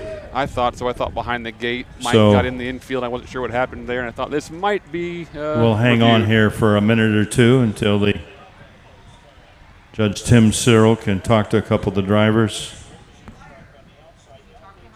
I'll have to change it if it's wrong, David, but right now, Brady got 15 points and I got 18 points.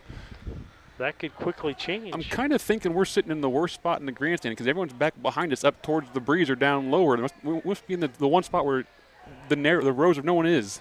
Yeah. But I'm not going to be too mad because that breeze was getting to my microphone and I couldn't hear what I was saying sometimes. Hot Rod Halford in the bike. There they are. Steve wants a picture anyway, so we'll let him take the photo and then let the judges iron out who's going to get the check.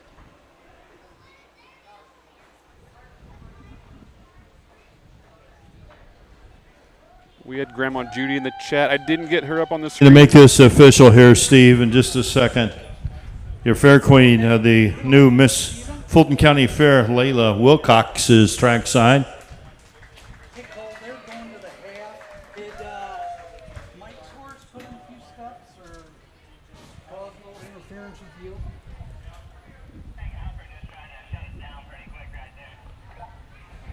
The unofficial winner is the two Mark's Razor Shark, owned by Steve Thompson of Virginia and Thompson Racing Limited of Petersburg. Steve Hufford the second, the driver trainer. This is still unofficial. You can go back to the barn there, Steve. Mile was in 2:12 and 4, 33 and 4 to the quarter, 108 and 4 to the half, 3/4 and 142 and 4. That mile was in 2:12, 4/5 of a second. Those results in a couple of minutes, and they're still unofficial.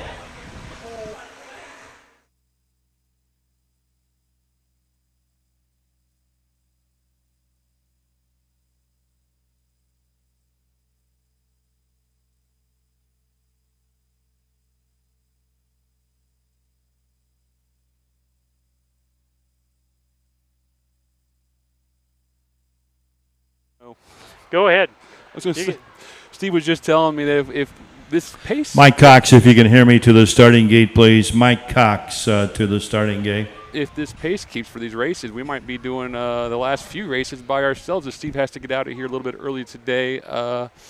But I said we'll make it happen. If that's the case, then we might not have all the bells and whistles we're used to, but we'll get a broadcast out and get a good, clean race for you the best we can. Well, the other thing we might do is bring Lisa over here a couple of races before I leave and put her on that and your mom on the camera. If you want to put Lisa in charge of that, it's between you guys. we'll see what happens. We'll figure out something. We'll get you covered, guys. Don't worry about it. Mr. Wyatt Avenetti going by. Good to see him make it up here to Fulton County. Yeah, going to be his first drive of the day, isn't it? Mm-hmm. He's warming one up. Which one is he? He's warming one up. Okay. As they try to get things worked out here. We mentioned the new starters. We saw both of Doug's were first starters, the Illini, whatever, KK was the first starter. In this third race, 3/4 of the field's making their first time behind the gate for purse money. So interesting to see what will shake out of this one. We got 3 from the Brown Barn, all owned by the whole field's owned by Flacco Family Farms. So how about that, huh? They're getting the whole purse is coming home with them one way or the other. Couple of Durangos loose in there, and the only thing we don't have is Fox Valley. We don't have a horse with Fox Valley with the name in there. We got a Lou, we got a Durango. Couple of Durangos. Yep.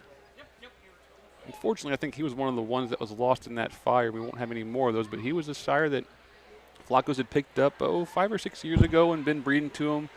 He's had a couple horses hit here and there, and was just kind of coming into his racehorse stride, we'll call it, as a sire, putting out competitive horses in. Results of the second race are now official, and the winner is the 2 Mark's Razor Shark, owned by Steve Thompson of Virginia, Thompson Racing Limited of Petersburg. Steve Humford the second, the driver of this Revenge Shark from Hannah Isabel by Better's Delight, bred by Mark Hagee. Results of the second race now official. Number 1, Private Pepper finished third. Number 2, Mark's Razor Shark, the winner. 3, TJ's Pilot was fourth. Number 4, Gothic Thunder finished second. And number 5, Parties Over Gold was fifth. First quarter was in 33-4. The half in 108-4. 3/4 in 142-4. The mile was in 2:12 4/5 of a second. Race 2 checks from the top, 3:14, 2:5 on the bottom, 2:12 4/5 for that pacing mile. Coming up next, race number 3. This is the 2-year-old filly trotters in the Illinois Standardbred Association Stakes. Number 2, Bills Are Due Lou, will now be driven by Rick Flacco, and the 4 Durango's Diamond by Steve Halford II. All right, David, we'll go to commercial really quick, and we'll be back after these messages.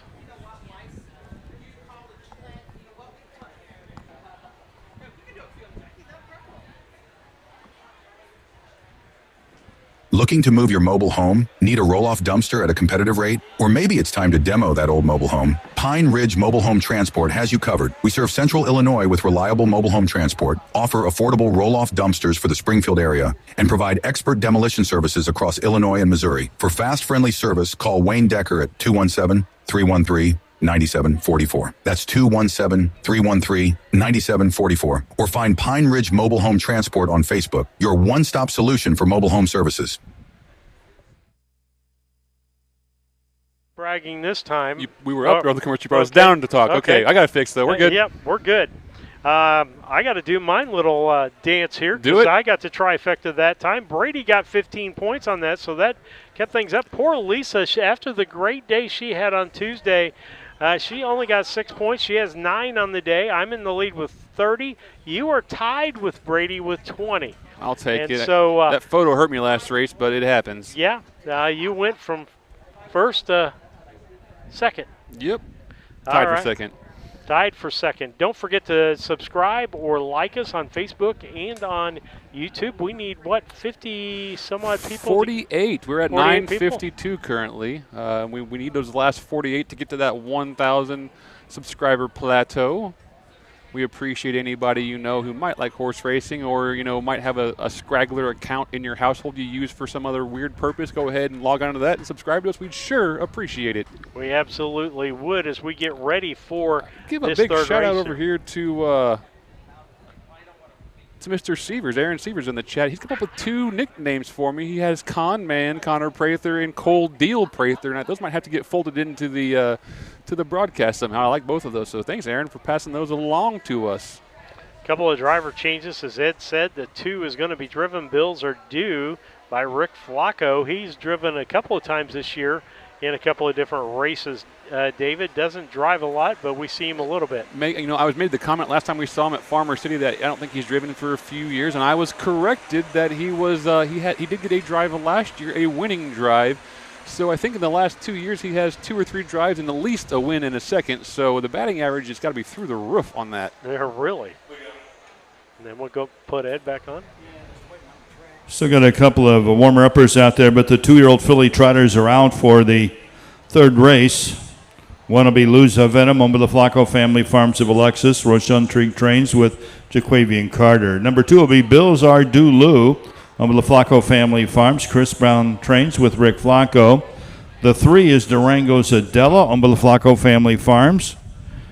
Jill Brown trains, and Jill Brown will drive. And 4, you guessed it, owned by the Flacco Family Farms. Jill Brown trains with Steve Halford II.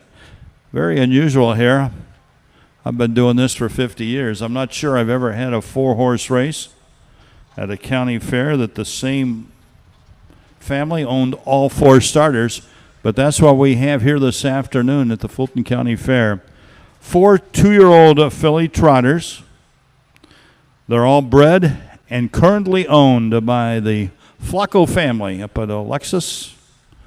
Dr. Richard and his wife Arlene and son Rick and daughter-in-law Tabby. They should come out of here with 100% of this purse. And then behind starters Stacy DeRoos and the Gates on the Move. 3 of the 4 first-time starters, number 2, number 3, and number 4, show no prior starts. The 1, Lose Venom, has made 3 starts, has a second and a third.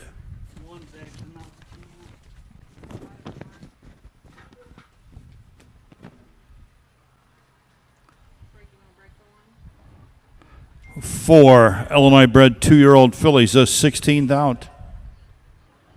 And here they come. Not one of our better starts, but they are off and trotting, and Lose Venom with Jaquavian Carter trots out and gets the lead here. Rick Flacco second, which with Bills Are Due Now. Then we got Jill Brown and Durango's Adela, followed by Durango's Diamond. 2-year-old filly trotters being led here. Big lead by the 1, Lose Venom. Lose Venom leads by about 20. Bills Are Due Lose back there second. Durango Adela is third.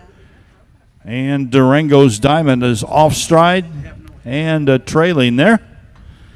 As the leader moves by the 3/4 mile marker with a 20-some length lead. That's Lose Venom off the quarter, 37-2. Lose Venom, the leader, the only one of the 4 fillies that have ever raced before. And she's got a huge lead as she trots past the 3/8 mile marker. Lou's Legacy filly from a Cassis mare leads by probably 25 lengths as she trots towards the half here, looking for her first career victory.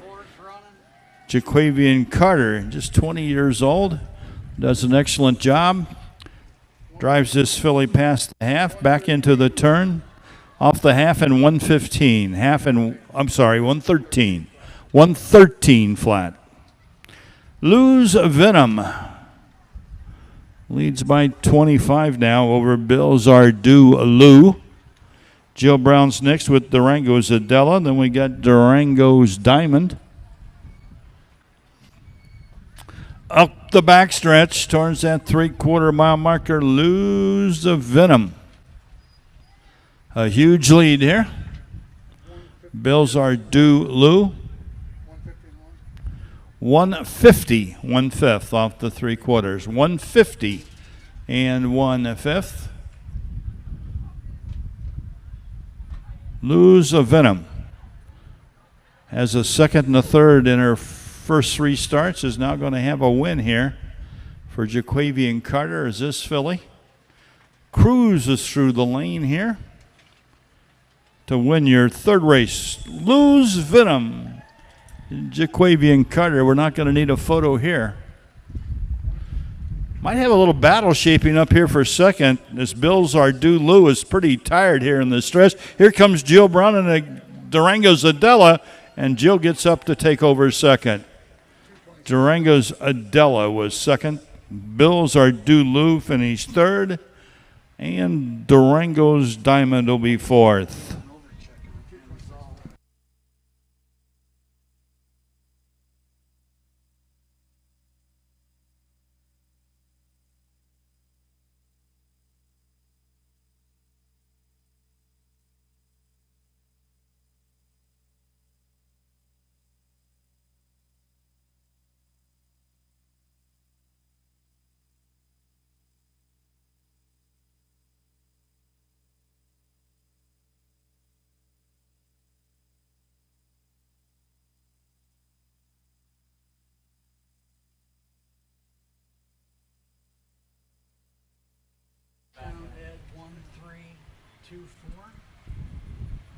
That mile was in 2:26 flat, 2:26 flat.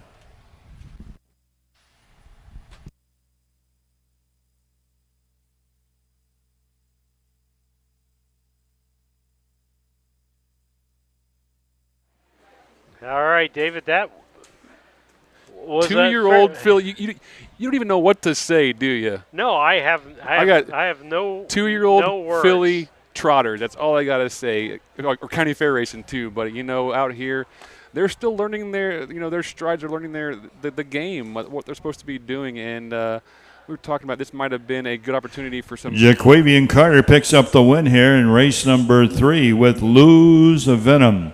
2-year-old daughter, Lou's Legacy from Not an Angel by Cassis. Owned and bred by the Flacco Family Farms of Alexis, Illinois.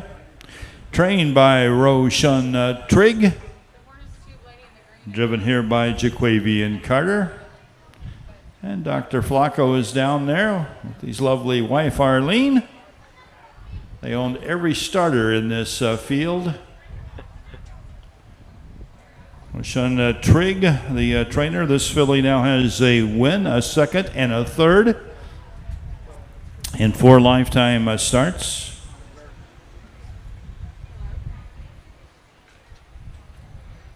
Hey, David, the interesting Your thing. fair queen, Layla Wilcox, is out there again. Let's give Layla a big hand there, folks. The new Miss Fulton County Fair for 2025. Lisa Surratt from Harness Tube is down there.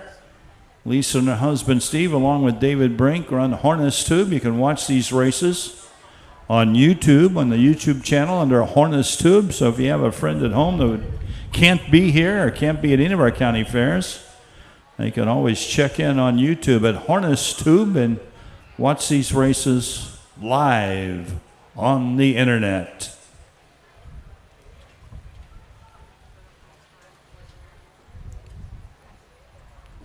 Trying to get this filly to calm that down horse here did that just in the first a turn bit. here.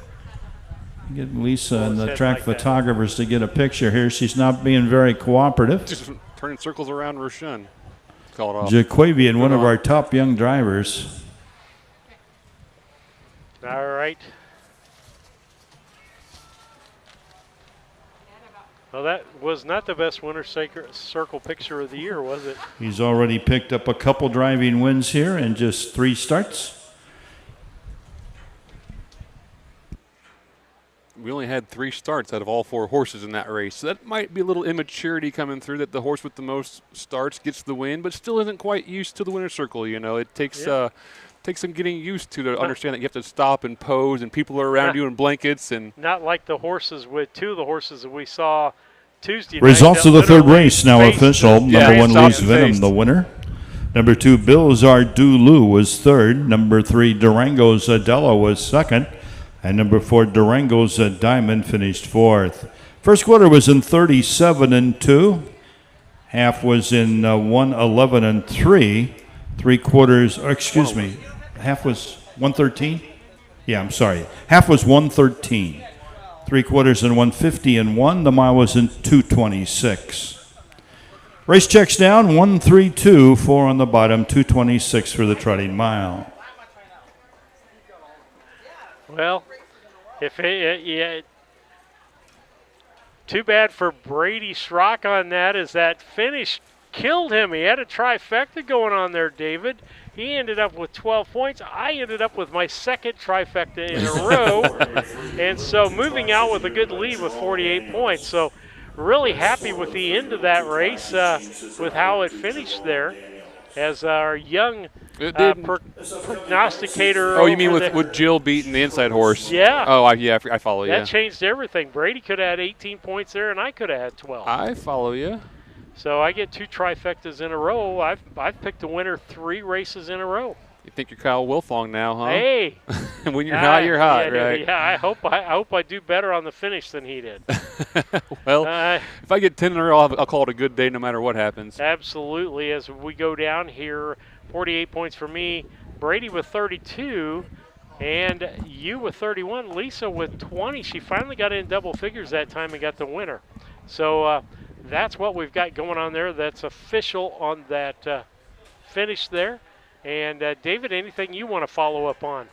No, just a good race, good learning experience. All 3 of these first races aren't the most exciting maybe for the fandom out there, but I think any true horseman understands what's going on and how these horses have to get so much experience crammed into a short amount of time that sometimes it's a bit overwhelming out here at these fairs, but they're going to get better. I didn't see anybody out there who was really kind of not trying and didn't want to do their work, so we wish them all luck moving forward. And at a certain point in that horse that won, you saw the, I see vigor in the horse or whatever, that you want those horses on the edge, so to speak. Those are some of the best horses out there, are the ones that you can control that edge on. And Doug has an eye for that. Doug looks for that controlled chaos that he can bottle and point down the track. I hate those horses. Make me nervous because they're balls and nerves, and they could blow up at any time. But you're right. If you get that focus going down the track, they can move those legs really fast.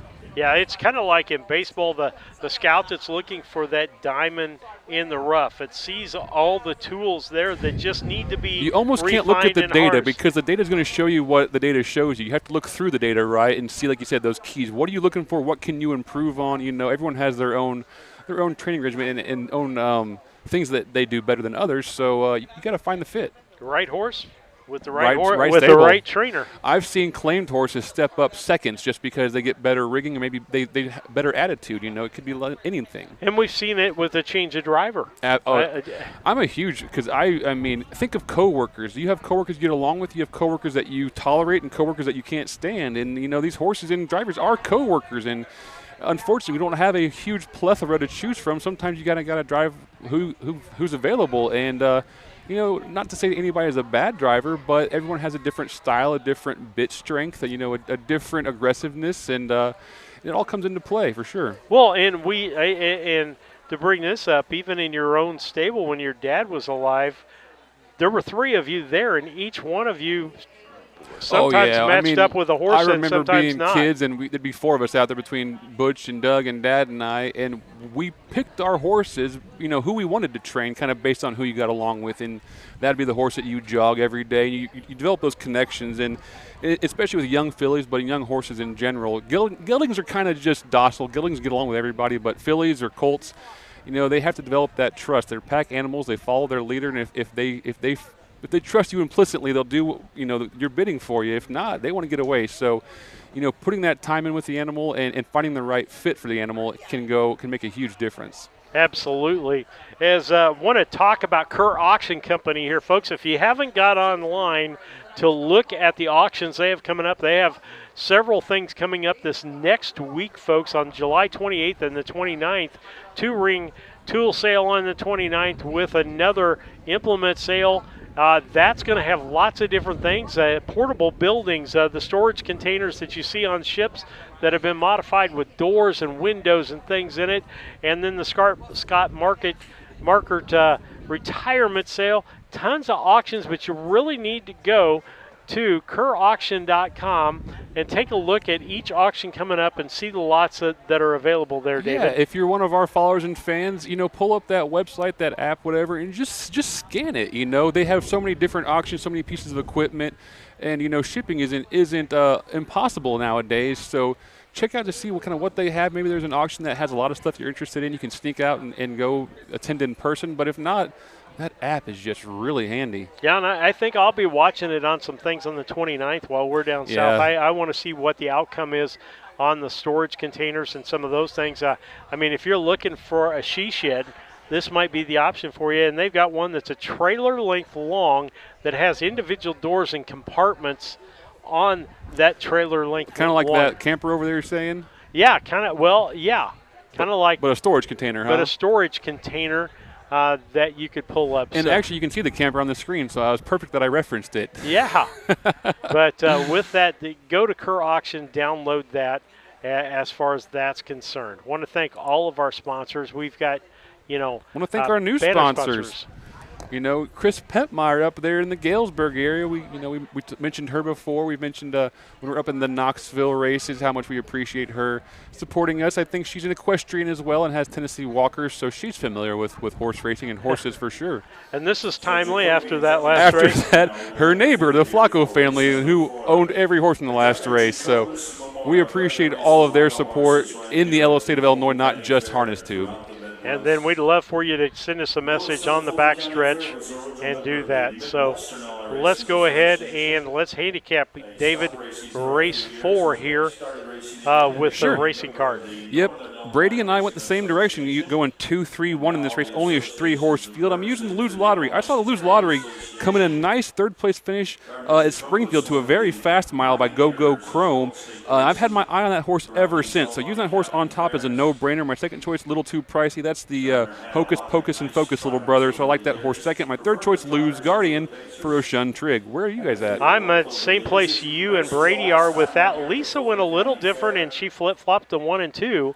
Or 3 and 2, and she's picking the 3-horse, little too pricey, the Jamaica Patton horse to finish first, followed by Lose Lottery, followed by Lose Guardian. So little different pick there for her. She's either going to make up points or she's going to get further behind in this race, isn't she? She's a brave gambler, and I respect it. I'm here for it because you know what? If we're all on the same page, she can make leaps and bounds just by going in different directions. So it's a strategy that seems to be working in the last 2 days for her. Yeah, we'll see what happens. We know none of the three of us are going to gain any ground, so I'm going to stay out in front hopefully after this. So with that, as they come to it, we'll give you the best shot we got. Ed's giving us a quick rundown on this is the Gardner Jacobus Memorial. Those of you remember, Gardner was a Fair Board member here. His grandsons, Derek and Aaron, were farmers here in the area, and lovers of horse racing for sure. We'll throw it back to Ed for today's 4th race. Lose Guardian, owned by the Flacco family farms, or Oshun Trigg, the trainer with Jaquavian Carter. Lose Lottery, owned by the Flacco family farms, trained by Chris Brown, Jill driving. And 3 Little Too Pricey, owned by Ron Phillips of Athens, Jamaica Patton trains with Jerome Daniels. Here they come.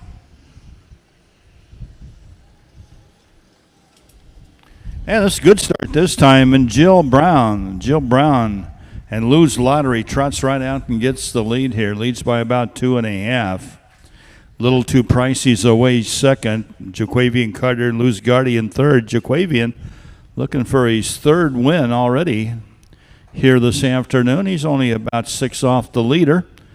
And that leader is Jill Brown with the Flacco family farms. Lose Lottery now by about 5 as we race towards that quarter-mile marker.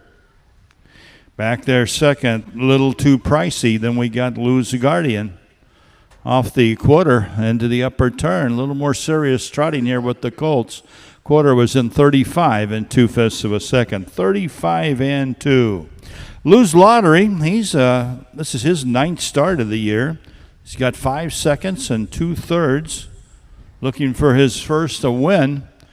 And Jill might have him on the way to just that here with about a 10-length lead as they trot towards a half-mile marker. Lose Lottery by 10, Little Too Pricey back there second, and Lose Guardian as they move past the half over towards the 5/8. Half and 107 3/5. 107.3 as they trot to the 5/8.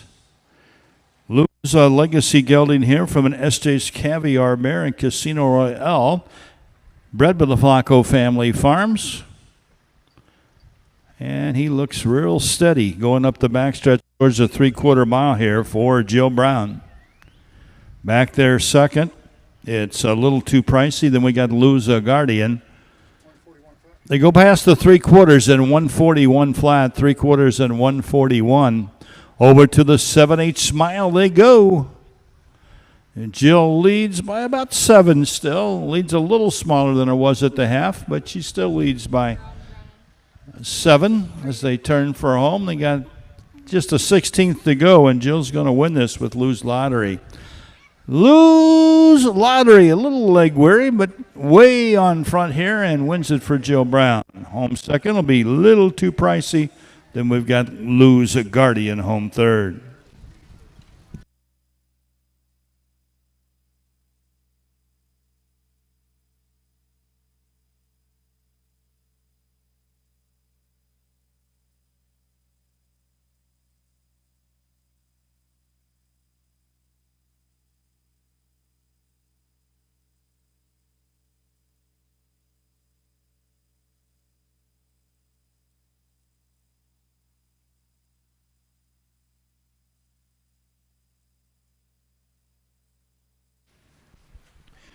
That mile was 2:12 4/5. 2:12 4/5.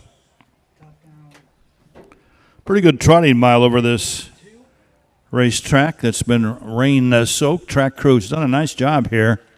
It's a pretty nice mile, 2:12 4/5. Were they going to put water on this track? Last half and 105 and 1.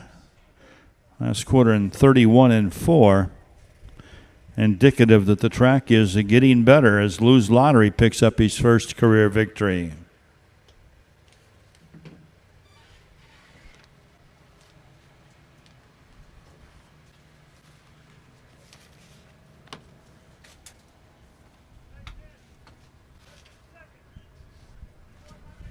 You know, Steve, I think Ed's off the microphone for a little bit. It's this is one of the fairs, and I said Doug's first win Chris came Brown here. just told me that the winner of this race, number 2, Lose Lottery, won the other night at the Edgar County Fair at Paris.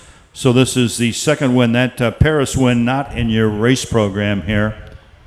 But Chris Brown tells me that Lose Lottery won the other night at the Edgar County Fair at Paris, so he's now won 2 of his 9 starts to go along with 5 seconds and 2/3. This is a nice colt. He's a Lose Legacy from Casino Royale by SJ's Caviar. Bred by the Flacco family farms who are coming back here in the winner's circle. That's Rick Flacco down there in the red and yellow colors. Chris Brown, the trainer, joins his wife here, Jill Brown. Chris and Jill were the victims of a tragic fire down at their home fairgrounds in Charleston, down at the Coles County Fairgrounds a couple of weeks ago when their barn burned. They lost 6 horses and their dog. A terrible, terrible tragedy. The harness racing community has rallied around them in support, but it's nice to see trainer Chris Brown, his wife Jill, driving here for the Flaccos, and they win it with Lose Lottery. That's 2 in a row. This mile was 2:12 4/5. Your fair queen, Layla Wilcox, down there again. Appreciate Layla being here to help with these awards presentations. Big hands, folks, to one of the most talented lady drivers in our sport, Jill Brown.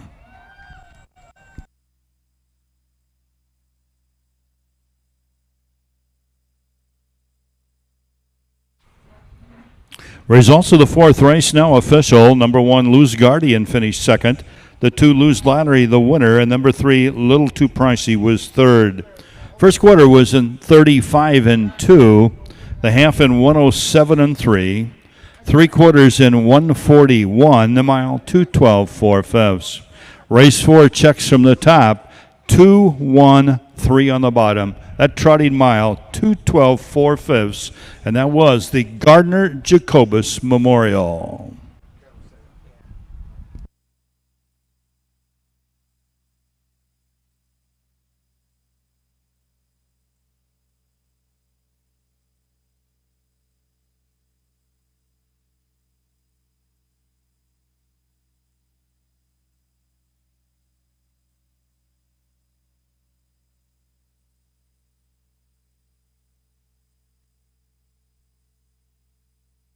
Yoder Custom Woodworking was started in 1995 by the Yoder family as a retail Amish furniture store in Sullivan, Illinois. They offer custom kitchen cabinets, granite and quartz countertops, built-in office and bathroom cabinetry, and offer a wide range of Amish furniture. Their store is located at 1117 West Jackson Street in Sullivan, Illinois, with store hours Tuesday through Friday 9 to 4:30 and Saturday 9 to 3. For more information, contact Yoder Custom Woodworking at 217-728-2166.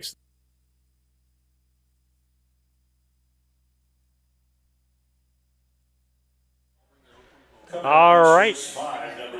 Fox Valley Millie will be driven by Mike Cox. Mike Cox on the 3 in race 5.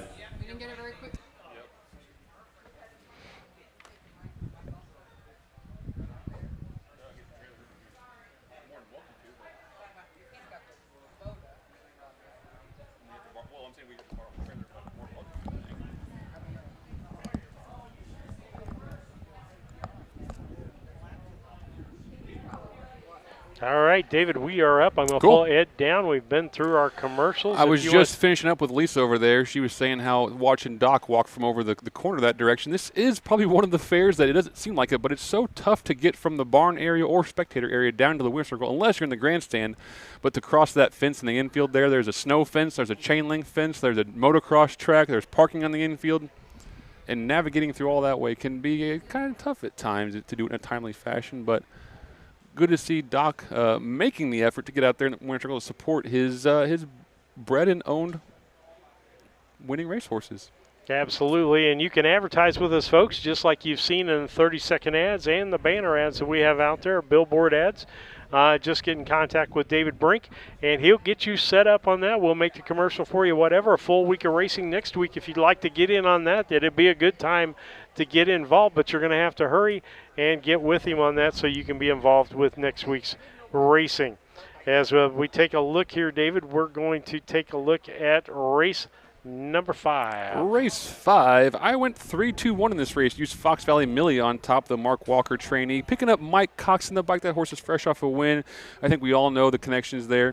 My second choice, using the 2, Miss Tootie for Cole Prather, Nick Prather, and George Pollock. This is kind of a close home fair to George. He's always been in the backstretch watching the races, and being close to Rushville here, I think that maybe Cole's going to drive to get a nice finish for his owner on this one. My third choice, using the 1, Shady Maple Bridget for Kevin Miller. It's tough to overlook Wyatt and Kev out here at the fairs, period. Looking at Brady's picks, Brady went a little bit different, using Fox Valley Millie on top. He probably had to, being his uncle's horse, but he flip-flopped my second and third choice and went the 1 horse, Wyatt Avenatti and Shady Maple Bridget to finish second, and Miss Tootie to finish third. He picked the same as Lisa in that race, so either Lisa's going to get more points than she's been getting today, or Brady's going to follow Lisa down the slide there. I went a little bit differently and went 3-1-4. Mikey Rogers' horse. What is that? Loy's. That's Jackson and Erica Loy from Beecher City. Some fine owners from down that direction. Loy's Outlaw Woman with that. Got a win under its belt at Rushville by just 3/4 of a length. 2:08, a decent time there. So that's the reason why I picked that horse third. You're not alone here completely. Tyler Stephen Clemens is in the chat saying he's going 1-4-2. Okay. So he's using the 4 as well here. He's going to pick the 1, the Shady Maple Bridget. He's got White on the rail, I think, and then the 4 horse he's including, and then his 2 to finish third. Driving the 3, Fox Valley Millie.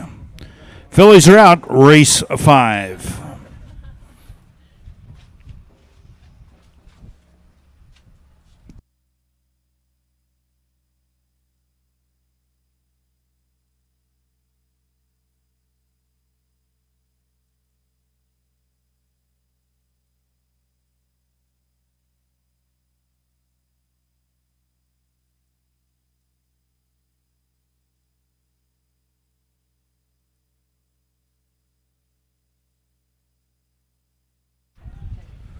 In race 5, number 1 is Shady Maple Bridget, owned by Kevin Miller of Arthur. Kevin trains with Wyatt Avenatti. 2, Miss Tootie, owned by George Pollock of Rushville. Nick Prather trains. Cole Prather will drive. 3 will be Fox Valley Millie, owned by Jeff and Blake Driscoll of Carrollton. Mark and Karen Walker, also of Carrollton. Mark trains with Mike Cox. And number 4, Loy's Outlaw Woman, owned by Erica Coleman Loy of Beecher City. Mike Rogers, the trainer, with Jacavian Carter.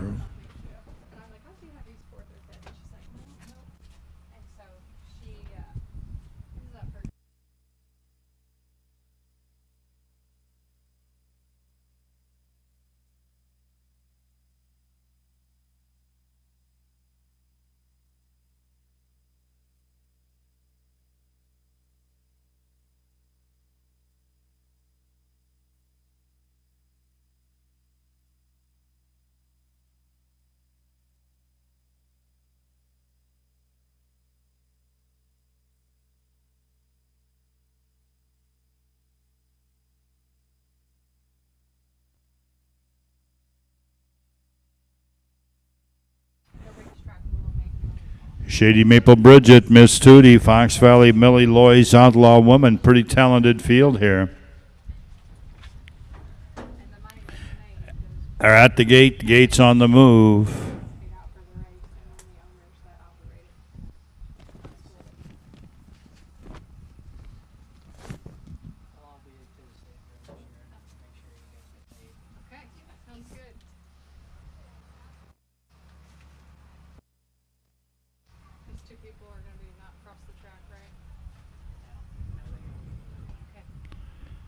Fillies at the head of the stretch.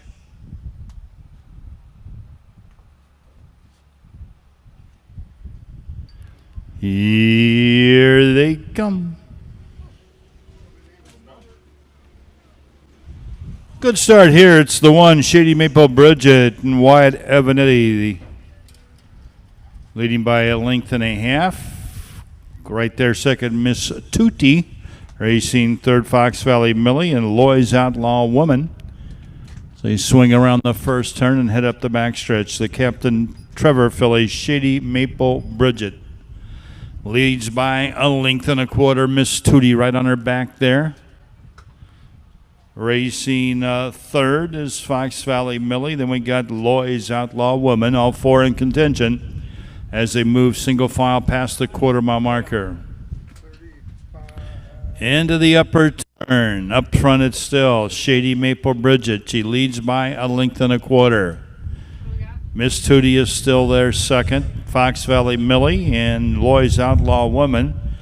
They're racing just like they started here. 35 seconds off the quarter. Pretty leisurely for this group of fillies. They'll pick up the pace before long. Here comes Mike Cox. He's out and rolling with Fox Valley Millie.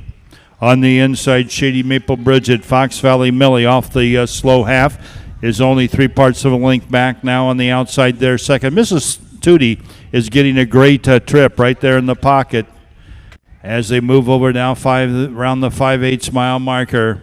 On the inside, it's Shady Maple Bridget. On the outside, right there, second, Fox Valley Millie.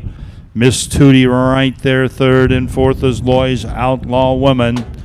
As they move past the 5/8 mile marker, we got a horse race here. Shady Maple Bridget. 1:10.2 for the half. 1:10.2 was the first half. They're going much faster than that now. 140.14 off the 3/4. 140.14 off the 3/4. They're at the head of the stretch. Shady Maple Bridget and Fox Valley Millie, and 3 wide comes Miss Tootie. They're 3 across the racetrack in the final 16th. Bridget on the inside. Then we've got Millie and Tootie coming on. Very tight, but Bridget's going to hold them off. Shady Maple Bridget with the win. Fox Valley Millie was second. Miss Tootie only a neck back was their third. 2:11 1/5. A big last half here.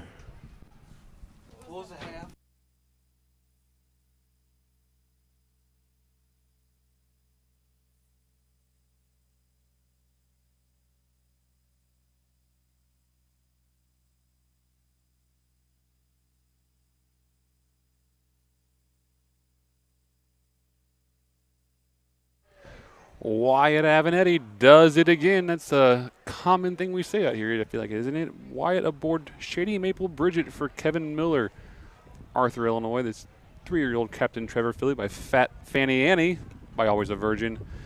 It makes it her second lifetime win in 25 starts for her connections. banked almost $7,000 a lifetime. Half was in 1:10 2/5, 3/4 in 1:41 the mile. 2:11 1. The last quarter was in 29 2. The last half was in 1 4/5 of a second. Pretty remarkable on this racetrack to pace a half in 1 4/5. And Fox Valley Millie was parked that whole half. Here's your winner, the one, Shady Maple Bridget, owned by Kevin Miller of Arthur. Trained by Kevin, well driven here by the fair's leading drivers. The very talented Wyatt Avenatti to a win here in 2:11 1/5 with the last half in 1 4/5. So last quarter in 29 2. Nobody would have believed that an hour ago here. Layla Wilcox, Miss Fulton County Fair, out there again with that trophy presentation. Big hand, folks, for Wyatt Avenatti and Shady Maple Bridget. You said something about Tino. All right. And, well, none of us did real well, but Lisa and Brady got a whole 5 points there to take the points on that. You got 3 and I got 2. So it looks like I'm 68 points to Brady's 55. You're 52. Lisa is 30.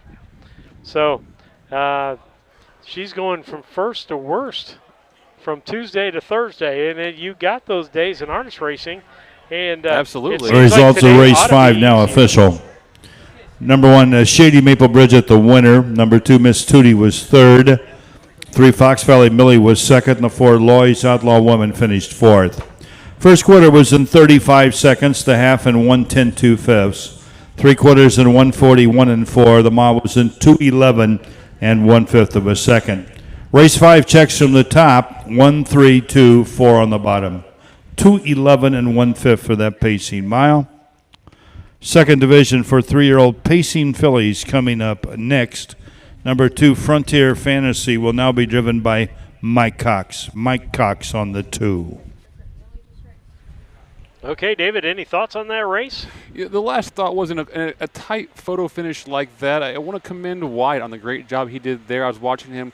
You know, he didn't overdrive his horse. Sometimes when the driver's excited and their nerves are going, they can overdrive their horse, and Wyatt was just kind of calmly tapping her there, and that filly stuck her head out. I watched her right here at the wire. I mean, he let loose of the line so she could have her head, and she stuck her nose out. And I mean, she didn't need the full nose, but either way, a heads-up drive, those last couple inches out of a horse can be a really quite a trick for drivers to pick up and learn. And Wyatt's a master of it for sure. And he was setting the pace on that. And Mike Cox tried to make a move here on the second go around turn 1 here, and didn't get it done. Yeah. And that takes a lot out of a horse when you're trying to make that move.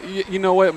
Mike made the decision that he knew he had a competitive favorite. He didn't want to get locked in, and sometimes it's better to give yourself the open air and maybe go 6, 8, 10 feet longer in the mile than you have to, but you don't get trapped in, you don't get traffic, you don't get someone coming into you. If you're out there by yourself, you kind of control your own destiny. And if it didn't quite work out there for Mike, but either way, it was a good mile for Fox Valley Millie and the Mark Walker barn. All right, we'll be back after this message.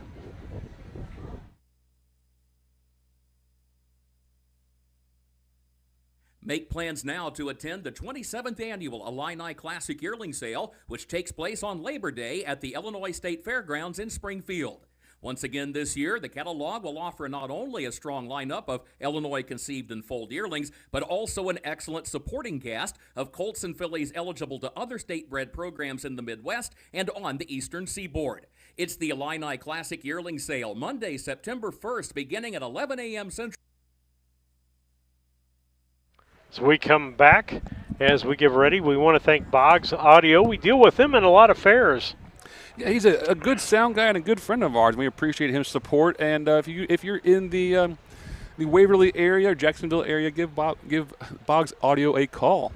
And then Tom and Benita Simmons, we want to thank them, and we want to thank all of our contributors. A lot of these people buy the ad just simply to support us as much as anything. You know, and we're thankful for that. You see this listing of the people that have given us cash donations. They've walked into the stands. They've sent David checks via the P.O. mail, box. P.O. box. You know what? We're so appreciative. We have some donors hitting us twice. They feel like their first donation wasn't enough, and they wanted to give us a little bit more. And those gestures mean a lot to us. They let us know that what we're doing is appreciated and is wanted. Yeah, and I'll give you an example. This next week that we're in the Effingham and Charleston area, basically we're going down on Monday, and then we'll be there through Friday. And so we've got to have a place to stay for all of us, and we try to make that as cost efficient as we can. We found Airbnbs to be our best bet because we get a little leisure area for when we're done early, or we want to stay up late and talk about what's went on with the races. It seems like we always use those common areas so much and hardly ever use the bedrooms. We're so busy kind of coming up with new ideas and tweaking stuff and whatnot. So and a lot of times it's been cheaper than a hotel. It has been. And we, not every time, but we try to find places that are maybe a little more rural or rustic. I think we're all on this channel pretty fond of small town living, and if we can find a nice peaceful view with maybe a deer wandering through the yard eating some grass or something, and we enjoy those stays a lot more than maybe just all sticking in a hotel room. And the other night, getting a pizza late, we were all tired. Get a shower, didn't want to go anywhere. Call up Domino's, right? Yep. And in the morning, if we're not out the door early, grab my cereal and I can sit and watch the scenery outside, or we can get some of our race stuff done. But we enjoy the traveling part as much, but it takes a lot. And I'm going to say this because you won't.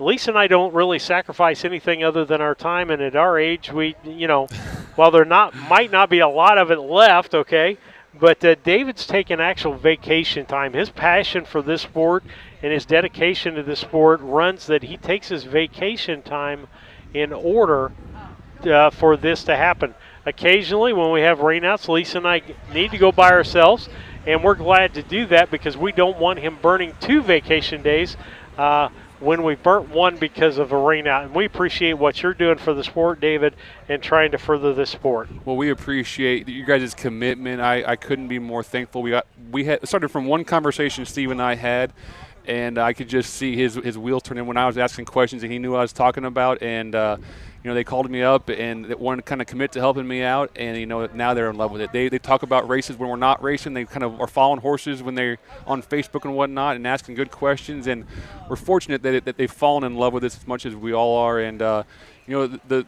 vacation leave is one thing. I don't really travel a whole lot typically by myself, but these fairs are what I love. The fairs are where I grew up in my home, so coming out to them, even if I'm hot and sweaty and working, it's still definitely worth it in the long run. Yeah, a shower takes care of that problem. Just go home. Yeah, I tell everybody, you push through the fair season. It's kind of a blur, but it's a hot, sweaty blur. But in the end, there's a lot to show for it, and a lot of good is done. Lisa and I were looking at, as we do high school, junior high sports, we do about 200 games with our broadcast company that we have, BC Hornet Sports, and we're going to shoot from fair season to football.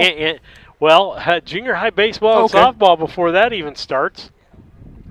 And so we got a couple of those dates we're not doing because we're finishing up harness racing.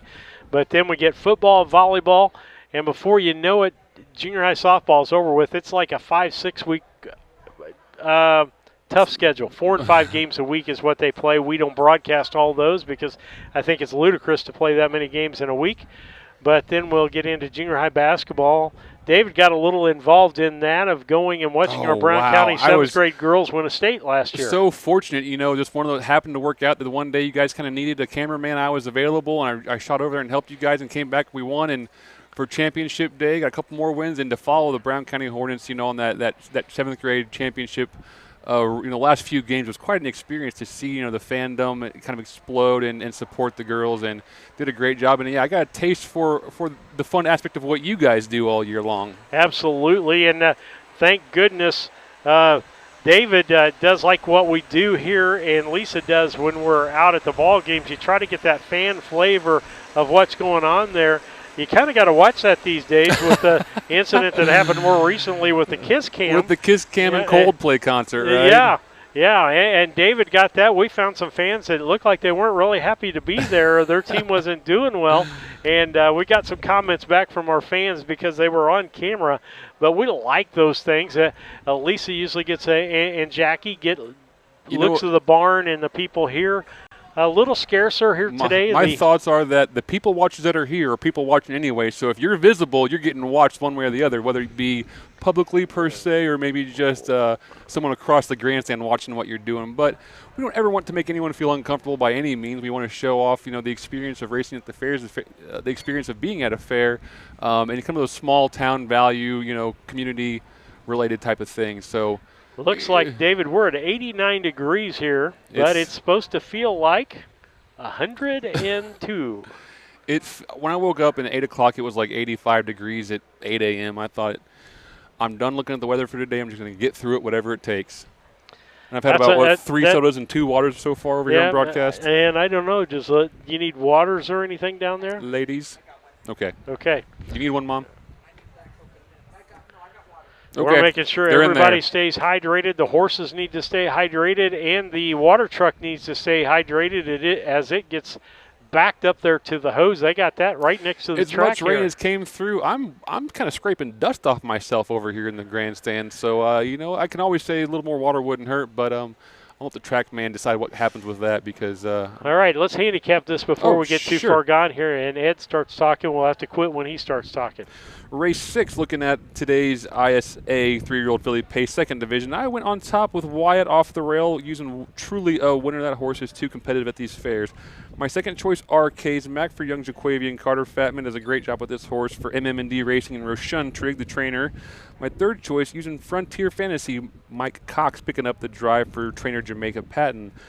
Where young Brady went was looking at the 6th race. He went 4-1-2, so using my same picks, shaking the bottle a little bit and coming up with a 4 on top. RK's Mac using Truly a Winner second and Frontier Fantasy third. Where are the Surratts? Well, I'm just a little different than you. 1-2-4 instead of 1-4-2, so not much mix up there. Lisa went entirely different. She went to Lottie's Web, the 3-horse, the Stephen Halford horse there. That may be a good pick based on his win earlier today. And then she went with the 1 in second and the 2 in third. So Brady went with the 4, and you and I went with the 1 each on that. So we've got all the horses covered in that first place except for the 2. With the 4, we'll have the field here for race number 6. The 1 will be Truly a Winner, owned by Kevin Miller and Bart Seals of Arthur and Mason and Wayne Moldenhauer of Lake Mills, Wisconsin. Kevin Miller, the trainer, with Wyatt Avanetti. 2, Frontier Fantasy, owned by Linda Allhands of Monticello. Jamaica Patton, the trainer. Mike Cox will drive. Number 3, Lottie's Web, owned by Steve Thompson and Thompson Racing of Virginia and Petersburg. Steve Halford, the second, the driver trainer. And number 4, RK's Mac, owned by MM&D Racing Limited of Charleston. Roshan Trigg of Brandon, Mississippi. Roshan Trigg is the trainer. And Jaquavian Carter will do the driving.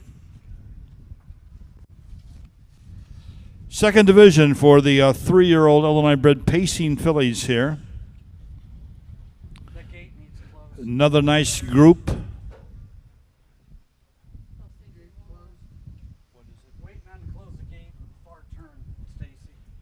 Need to close the gate there on the upper turn, please. You're good. They're closing it. Gates on the move, race 6.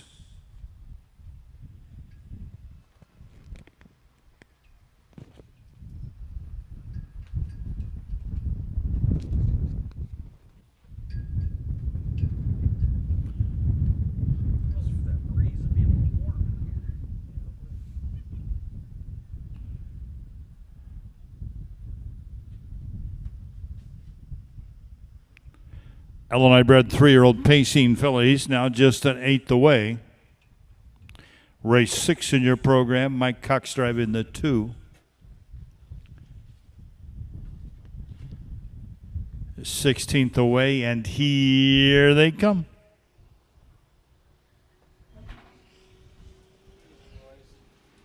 Great start here for race 6 on the inside. Truly a Winner's quickly out. Lottie's Web also leaving well. Truly a Winner on the inside. Lottie's Web will drop in there second. Racing third is Frontier's Fantasy, and then we got RK's Mac. Off the turn, they head up the backstretch in single file. Truly a Winner Wyatt Avenatti by a length and a half. Lottie's Webb, Steve Halford the second. Followed third by Frontier Fantasy and Mike Cox, and the trailer Arcades Mac and Jaquavian Carter. Single file, they go past the quarter into the upper turn. All four fillies in contention off the quarter in 33, 4/5 of a second. Over to the 3/8, truly a winner.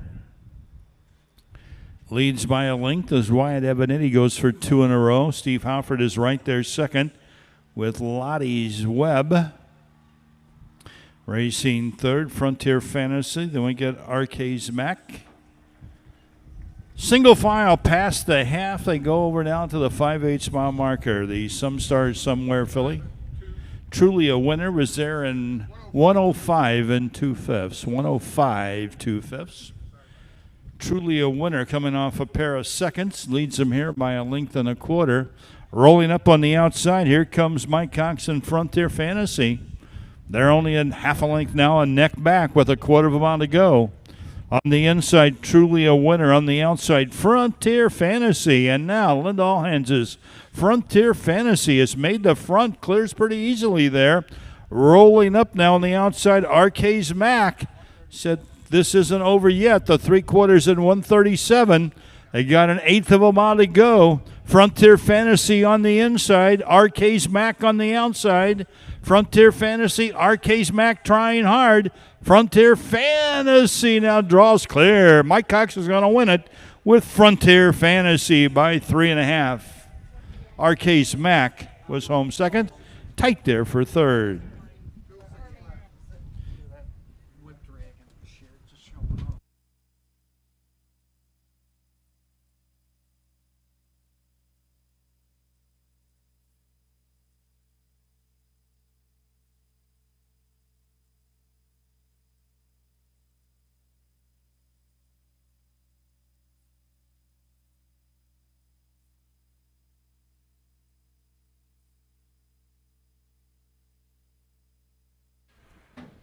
At mile 2:06 flat, last quarter in 29 seconds flat.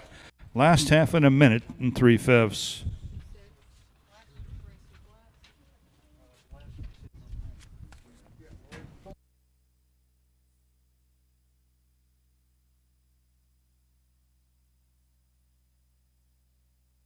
We've got a couple of fans up here in the grandstand pulling. I think they're pulling cards for the race picks back here, but they were awfully amused by Mike Cox's whip drag across the wire there. Those of you who were paying attention saw that.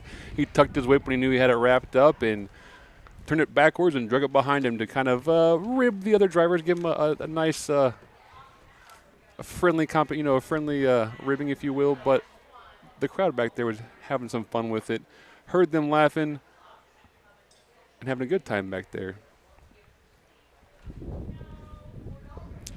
We have a couple shout-outs, I guess, in the chat while Steve's working on some math over there. Bridget's in the chat. She's saying her best memories from the fairs were coming home with a dark tan and then taking a shower and realizing that the tan went away because it's also mostly dirt on you. And what I have to say is what I remember the most is being hot and sweaty, covered in dust and dirt, and then you hop in the truck to drive home and that air conditioner blows right in your face, so cold, and it just like crusted all the dirt to your eyelids, and I would fall asleep within 20 minutes of hitting the road. It seemed like it couldn't help. Frontier Fantasies, a 3-year-old daughter of Captain Trevor from Smashbox by Mach 3.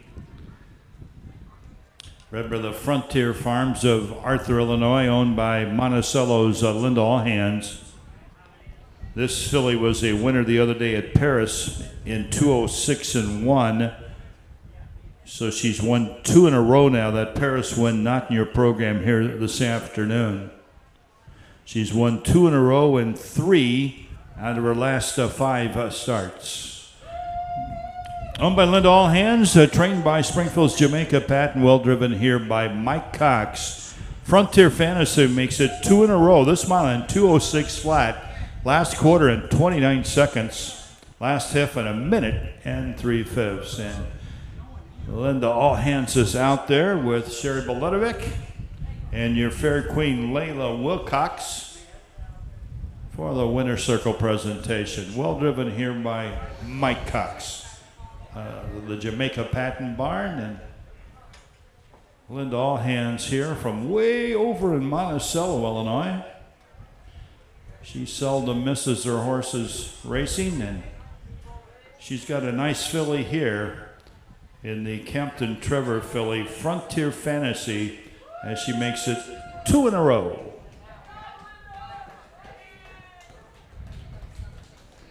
Results of the 6th race now official. Number 1, Truly a Winner, finished 3rd. 2, Frontier Fantasy, the winner. Number 3, Lottie's Web was 4th. And number 4, Arcase Mac, finished 2nd. First quarter was in 33 and 4. The half in 105 and 2. 3 quarters in 137. And that mile was in 206 flat. Race 6 checks from the top, 3-1, 4-2 on the bottom, 206 flat for the mile. All right, David, we'll pull it back to us. You were the big winner of that race, and I say that sarcastically with about 7 points. Yeah. Yeah. And 3 for me, 2 for Lisa, and 3 for Brady. You know, there's an old saying in racing, you win by an inch, you win by a mile, a win's is still a win. But when you're winning these point systems, if I only win 7-5, I'm not making up any points on you guys when Lisa wins 18-2 or something, you know, in a race. Yeah. Yep. And point total looks like this, 71 for me. Number 3, Jimmy Shark, will now be driven by Mike Cox. Ed just passing along a couple drivers changes for us. Mike Cox will drive the 3-horse Jimmy D. Shark. And the 5-horse, Hello Trevor, will be driven by Brendan Brendo Potts. So put Brendan Potts on the 5, Mike Cox on the 3. All right, with that, we'll take a station break. We'll be back after these messages. His late grandson, Derek Jacobus, was a well-respected. Avenatti Racing, a third-generation, family-run stable with a legacy of excellence. Centrally located between Illinois, Indiana, and Kentucky racing programs, Avenatti Racing specializes in buying yearlings, breaking, training, and racing top-performing standardbreds. Call 217-840-6469 or email avenattiracing@gmail.com today. Avenatti Racing, from yearling to racetrack, we build contenders.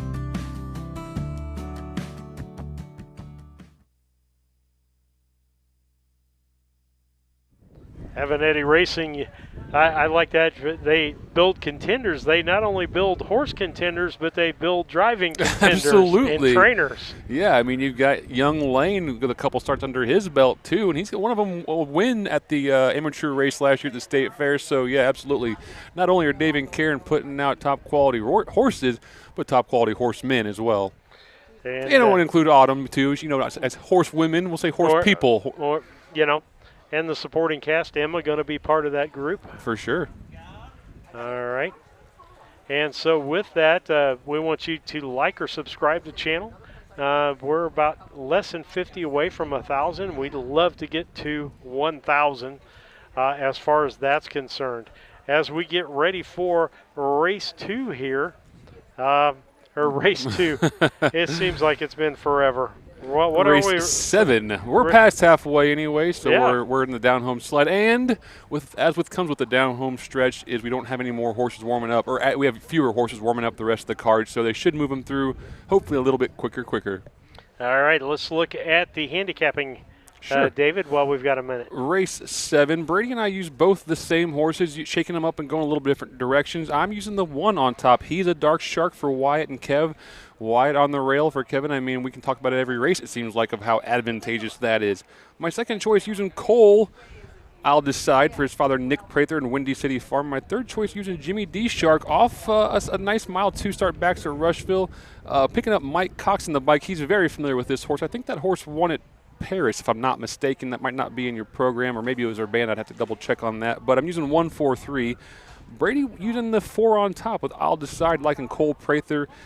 Using the 1-horse second, and again with the 3 for third. Where are Steve and Lisa? Well, I'm setting a little different, same horses as you, but I mixed it up even further. I went 4-3-1. So between Brady, you, and I, we have the combination that you can have for those 3 horses covered there.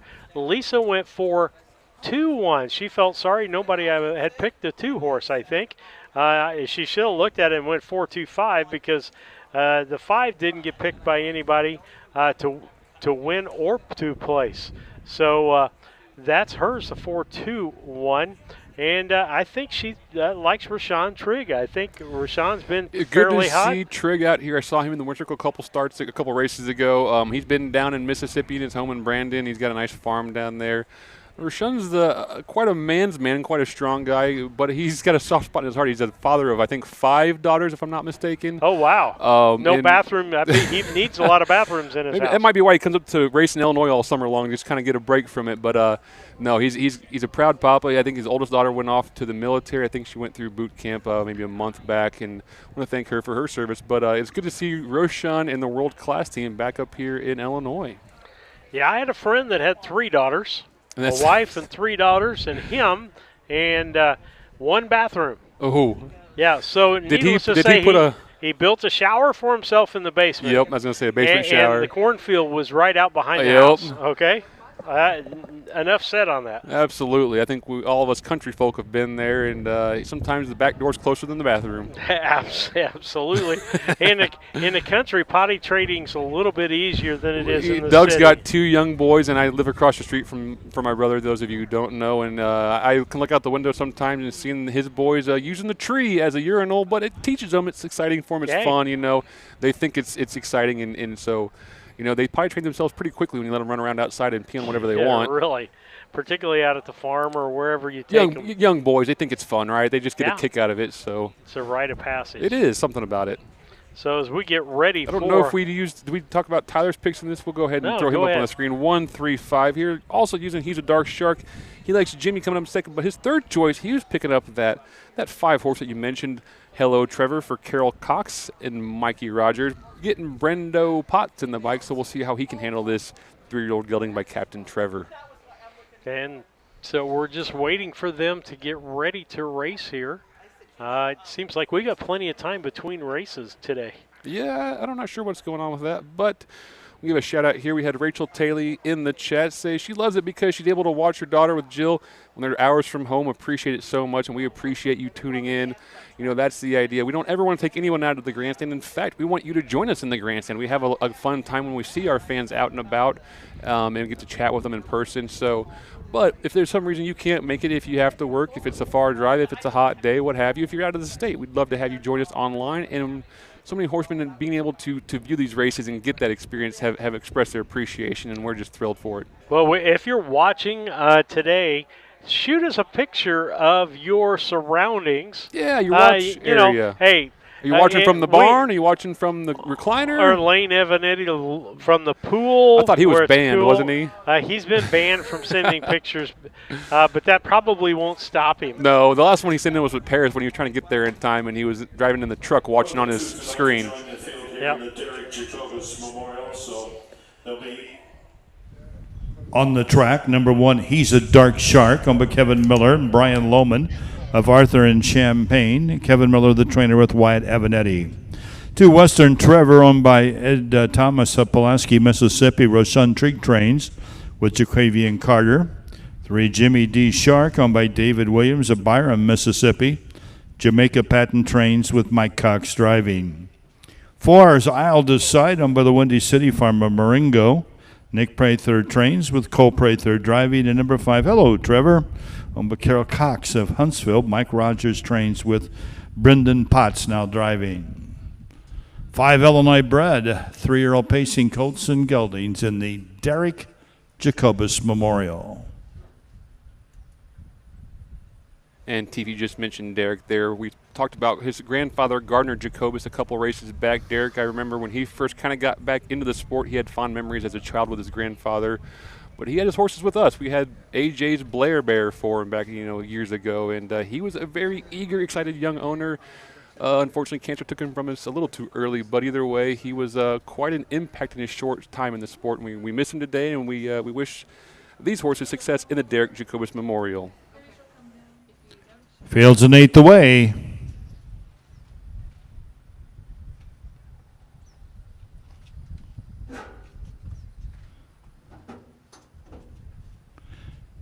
Sixteenth out. Here they come. Great start here for the 3-year-olds. On the inside, He's a Dark Shark away quickly. Western Trevor drops in there second. Aldous Side moves up the inside there third. Jimmy D. Shark and Hello Trevor as they race around the first turn. The one was rough gated there. He drops back now. And zipping up and taking over is Western Trevor and Jacavian Carter. So it's a Western Trevor by a length and a half.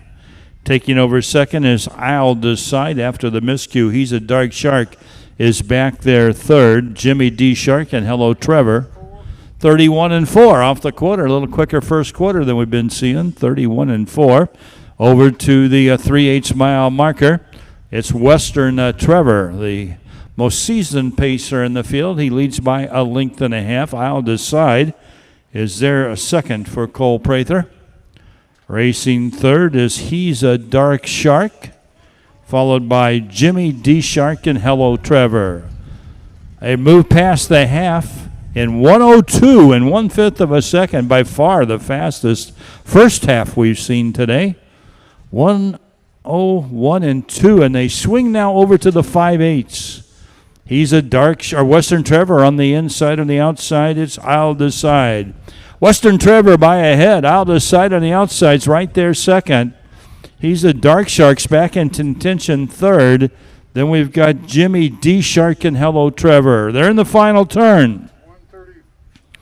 In the final turn, 3/4 in 1:33-1. Aldous Side on the outside gets ahead in front. Western Trevor still there, right there. Second as they turn for home, their noses apart.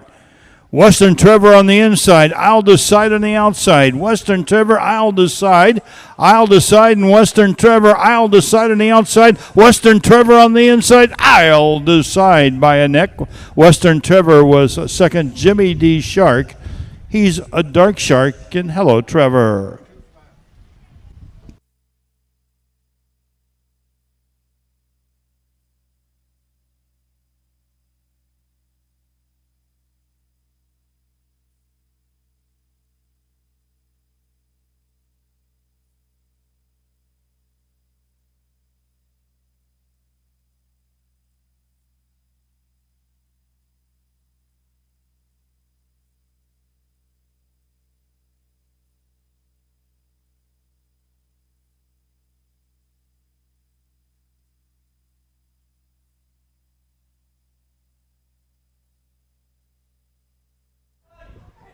Congratulations to the 4 Aldous Side, young Cole Prather for his father Nick, and owners Windy City Farm. Grandma Judy, someone if you're in the chat, help me out. Is that Cole's second lifetime win, I want to say? I'm not positive. I think he got one last year.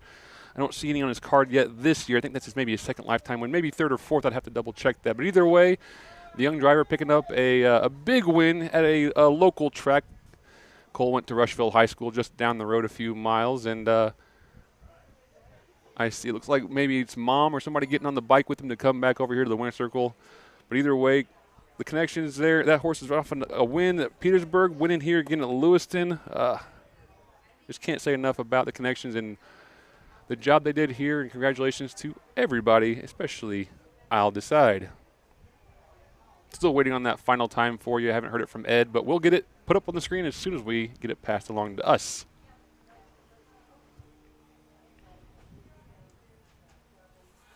While we're waiting for Ed, we'll go over the points real quick. Sure. David, a whole 4 points on that. Yeah. 11 for me, 15 for Lisa. Well, let's race the Derek Jacobus Memorial Year Fair Queen Layla Wilcox coming trackside again. Brenda Watson's out there from the Illinois Harness Horsemen's Association. As we talked about earlier, Derek loved these horses. Had several really nice horses over the years. Bred some nice horses. We lost Derek way too young. But oftentimes when Derek had race horses, they were trained by the Prather family over in Rushville. And Missy Prather there in the blue is coming trackside to join her son Cole, who just won with Aldous Side here, and it's appropriate that a Prather-trained horse, a Prather-driven horse, wins the Derek Jacobus Memorial, because Derek and the Prathers were very, very tight. The Prathers, Missy and her husband Nick, have a Derek Jacobus Memorial Race at the Schuyler County Fair in Rushville every year. And here, the Nick Prather trained, Windy City Farm owned, Cole Prather driven, I'll Decide, wins the Derek Jacobus Memorial.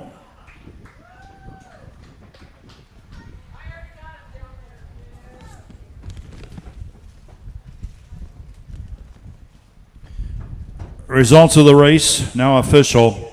Number 1, He's a Dark Shark, finished 4th. Number 2, Western Trevor was 2nd. Number 3, Jimmy D Shark was 3rd. Number 4, I'll Decide, the winner. And number 5, Hello Trevor, finished 5th.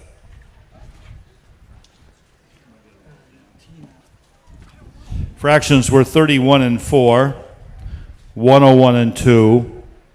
3/4 and 133 and 1. The mile 202 flat.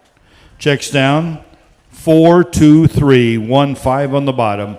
202 for that pacing mile.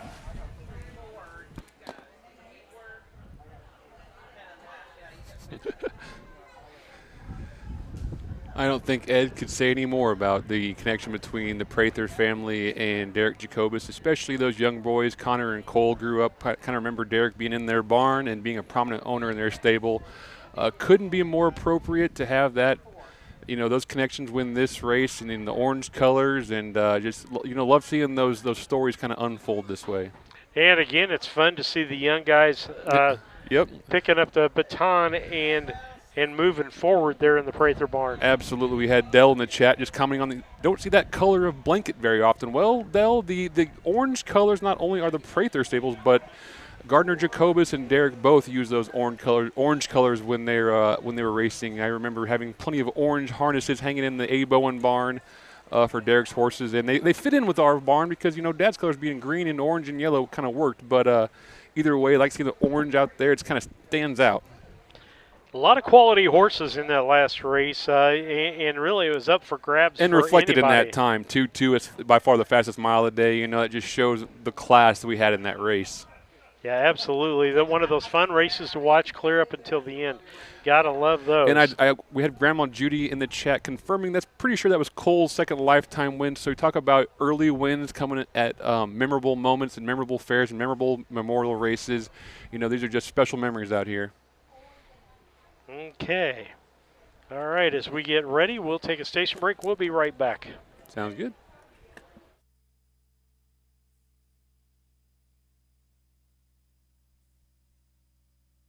Looking to move your mobile home? Need a roll-off dumpster at a competitive rate? Or maybe it's time to demo that old mobile home? Pine Ridge Mobile Home Transport has you covered. We serve Central Illinois with reliable mobile home transport, offer affordable roll-off dumpsters for the Springfield area, and provide expert demolition services across Illinois and Missouri. For fast, friendly service, call Wayne Decker at 217-313-9744. That's 217-313-9744. Or find Pine Ridge Mobile Home Transport on Facebook, your one-stop solution for mobile home services.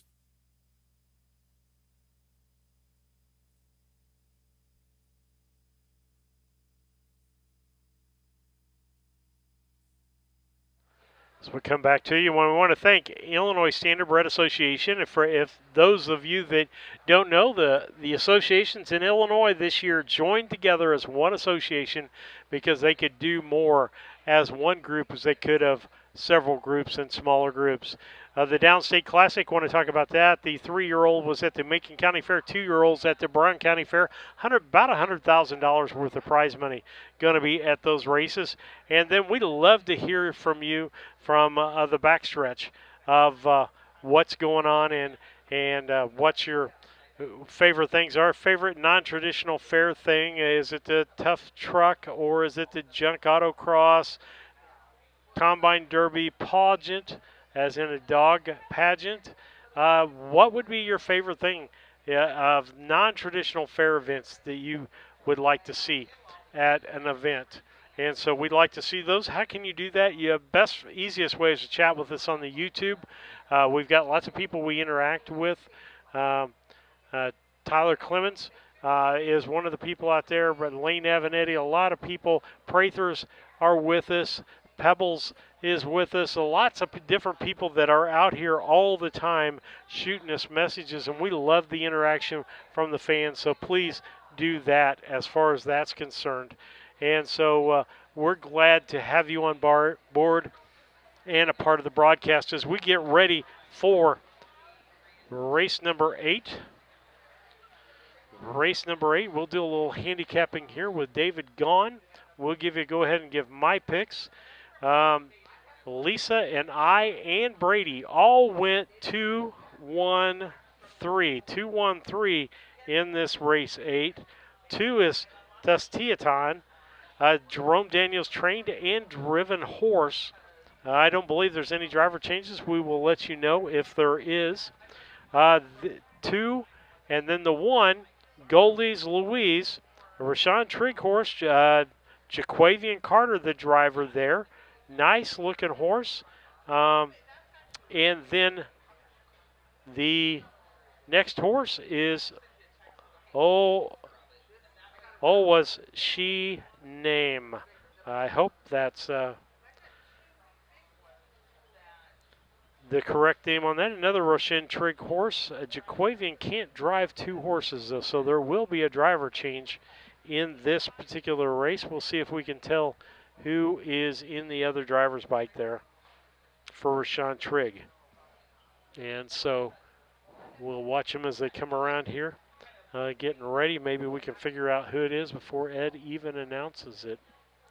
And there's the 3. And I'm wondering if that's Mike Brink. Hang on just a second. Hey, Jackie. You know who that driver is of that horse right there? Brandon Potts.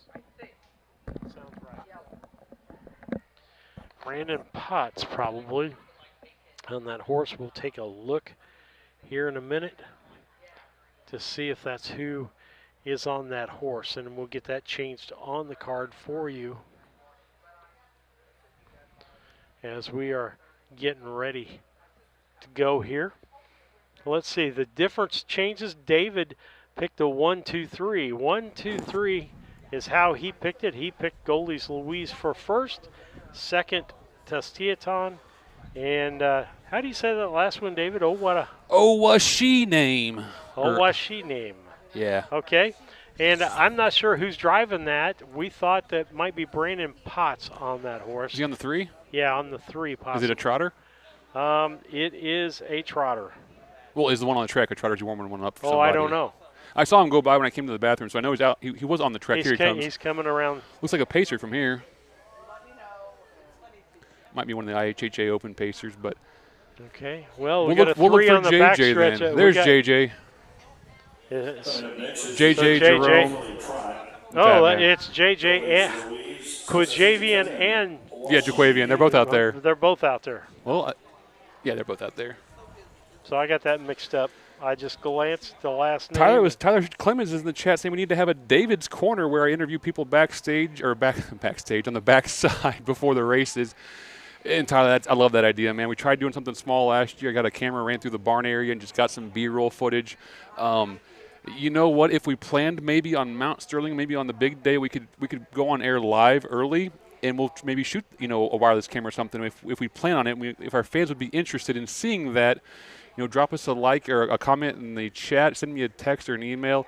If that's something that you guys kind of want to do, maybe we can put that together to do kind of a preview in the barn area before we go to our pre-show or something. Yeah, we'll try to see what we can arrange with that. We definitely have enough cameras we can come up with it between BC Hornet Sports. It's cameramen and camera operators and switch operators. Oh, yeah, that's true. Camera person.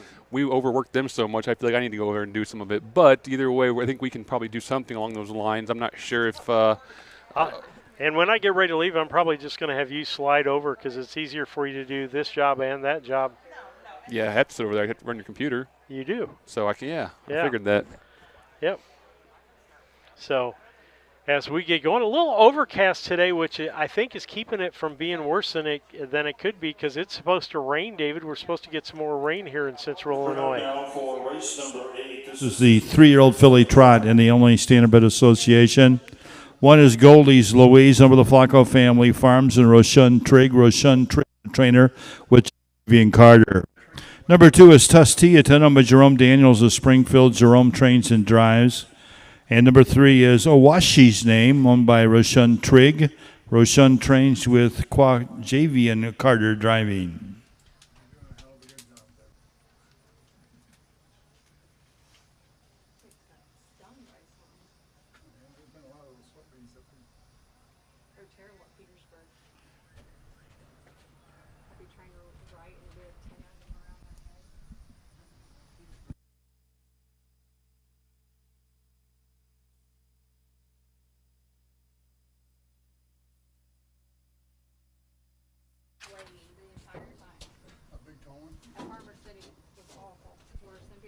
Trotters at the head of the stretch.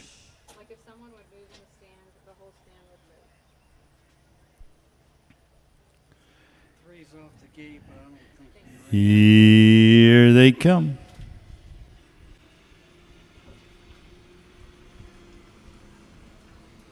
They're off and trotting. The 1 goes off stride. Goldie's Louise has made a break.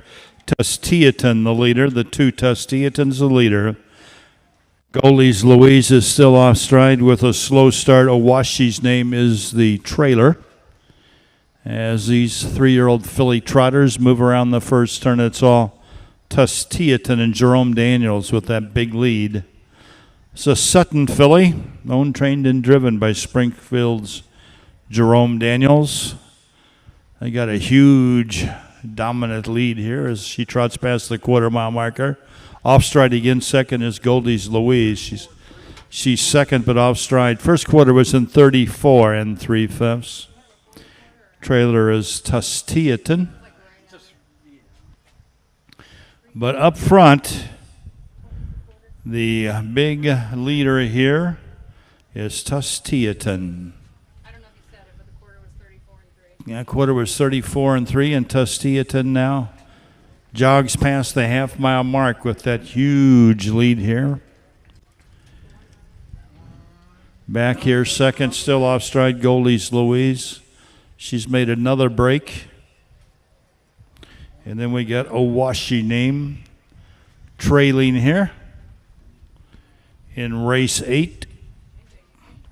Tustiatan, Jerome Daniels. They lead by open links here as they go past the 3/4 mile marker. Oh, 2-horse run. And now the leader made a break there for 4 or 5 steps back trotting. 3/4. Don't think she's in any jeopardy of screwing this up because she leads by about 50 lengths here. Goldie's Louise is back there second, then Owashi's Name is the trailer. Off the 7/8. Tustiatan is going to pick up her first lifetime win here. Usually don't get your first lifetime win quite this easy, but that's not the case with Tustiatan here in the 8th. Jerome Daniels, Tustiatan, first career victory for this Sutton filly. I got 114-4. He had 115-5. 214, yes. 214-4. Goldie's Louise will be second.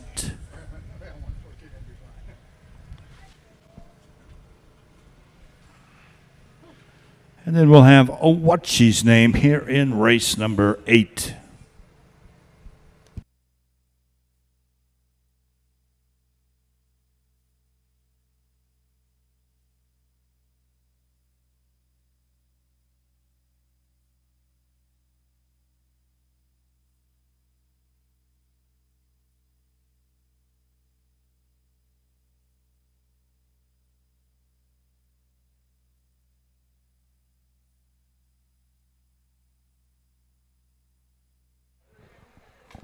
All right, David, 3 of us picked it right. I wasn't one, was I? Trifecta. No, you were not. You had 5 points.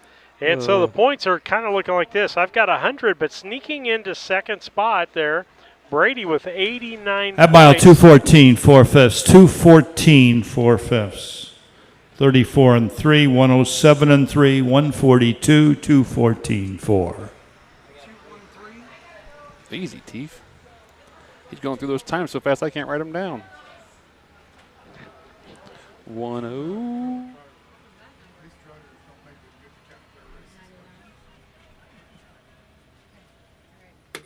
Tusteaton is owned, trained, and driven by Springfield's Jerome Daniels, 3-year-old daughter of Sutton, the Donato Hanover horse from Tia Maria Cosmos by SJ's Photo, bred by Devin Schrock. And Fair Queen Layla Wilcox coming trackside again here for the winner circle photo. Tusteaton, first lifetime wins in 24 lifetime tries. Results of race 8 official. Number 1, Goalies Louise finished second. Number 2, Tusteaton, the winner. And number 3, Owashi's name was third. First quarter was in 34-3. The half in 107-3. 3/4 in 142. The mile was in 2:14 4/5. Eighth race checks down. 2-1-3 on the bottom. 2:14-4.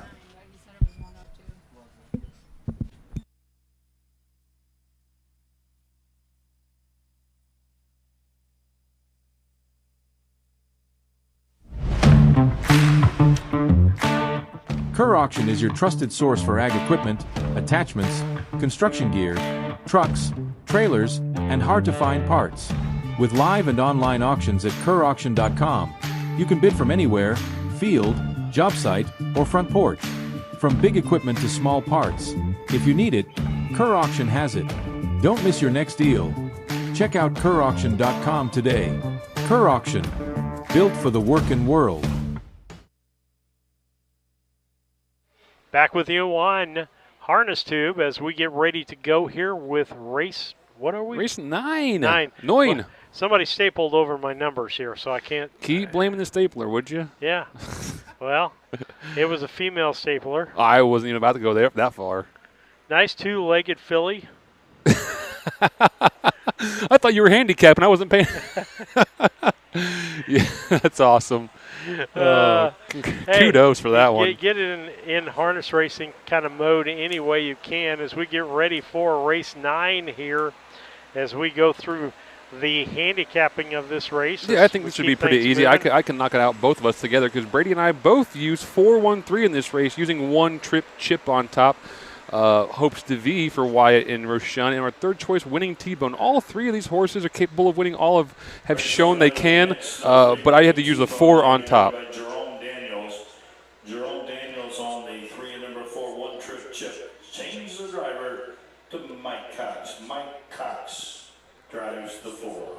Okay, 2 driver changes, which I had. Jerome Daniels driving the 3 and Mike Cox driving the 4. And the Surratts went the same. So we've got a couple of pairs here. One pair is going to be in good shape, and one pair is not. We went with 1-4-3. We went with Hopes Divide, Wyatt Avenetti, and again, Roshan Trigg. I like that horse. Randy can say I'm picking chalk there, but it did finish 9th the last time that it was yeah, out. But that's an Oak Grove, right? You know, yeah. It's a different kind of racing out here at the fairs. When you have Roshan and Wyatt and a horse that knows these fair tracks, yeah, you know, I can toss that out maybe. I don't like to see those X's in there, but you figure maybe the gate's going a lot faster down in Oak Grove than it does here at the fairs, and maybe just, you know, the horse wasn't lined out quite trotting right and just had to kind of come off stride there for a little bit. So, you know, anything could happen, but I don't like to see those X's in the card, but I can overlook that one, I think, for a little bit. And in second, we went with the one trip chip, which didn't it win in Paris, I want to say, or I was going to say Urbana. That might have been. Oh, yeah. Well, that was one of the ones that Jamaica did drive, wasn't it? I think so. Yeah, that sounds right. That sounds right. That sounds right to me. And then followed up by the 3 Winning T-Bone, now driven by Jerome Daniels. So we went 1-4-3 in that race. We have Mr. Lane Avenetti in the chat going 1-4-3 with the Surratts in this one. So Brady and I went a different direction, and Lane and the Surratts went a slightly different direction than me. But either way, not a whole lot of space will be made here unless between the 1 and the 4 kind of decide where the points go. But where are we standing at right now for the day? For the day, I've got 100 points. Mr. Brady has 89 points. He's in second place, back by 11 points. So this race could change that. Real quick, yeah. And you're in third place with 68, and Lisa got 65. 68, and he's at 89? Okay. Yeah. I guess I'm battling Lisa today is what it looks like, huh? Yeah. Yep, it looks that way. So that's what it looks like for you. Tell you what, we're going to take another quick commercial break. We're going to try to get ahead on commercials before I leave. We'll be back after these messages.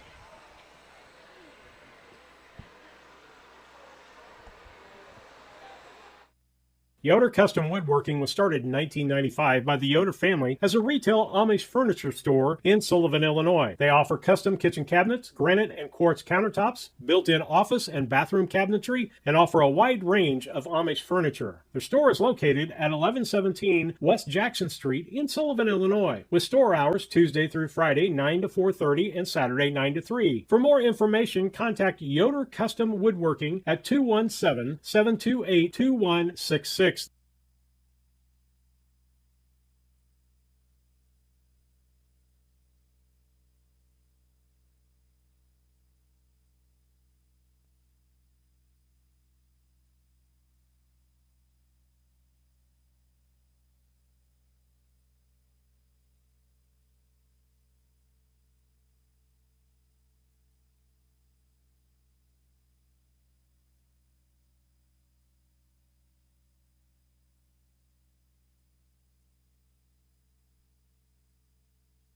Make plans now to attend the 27th Annual Illini Classic Yearling Sale, which takes place on Labor Day at the Illinois State Fairgrounds in Springfield.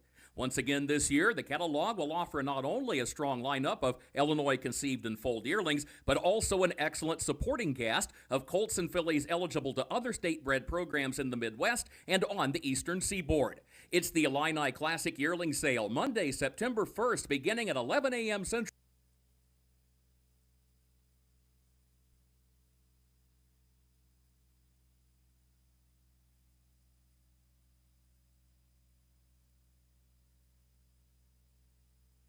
Here in a couple of weeks at the Illinois State Fair, hopes to be 6 wins and 11 starts this year, over $31,000 in his career, and one trip chip.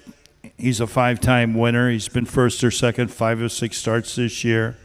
He's made over $45,000.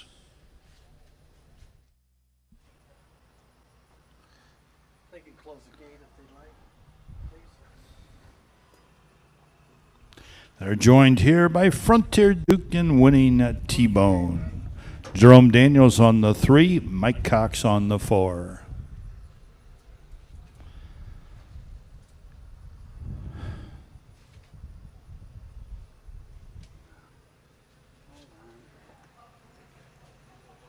Sure, yeah. You know, Steve, I was just looking around the grandstand, and if anyone's on the backstretch, let me know.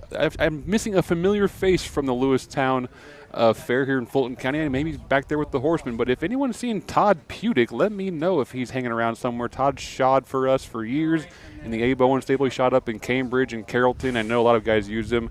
He's a heck of a farrier and a good guy, and I haven't seen him yet today, but I keep glancing around thinking I'll see him pop up. He's probably in the barn area, catching up with all of his former clients and friends. And either way, we wish he's here watching the races and wish him the best. I think I still have my colleague doing some shuffling for us while we try to get these last few races ironed out in case Steve has to leave us before the end of the card. I'll finish taking over all the broadcast work and whatnot. Is that Thunder? Is that Thunder? Thunder? 3-year-old Illinois bred trotters in race 9. Moving in behind the gate. Yeah. Do you not want to pay money for a stupid horse racing channel?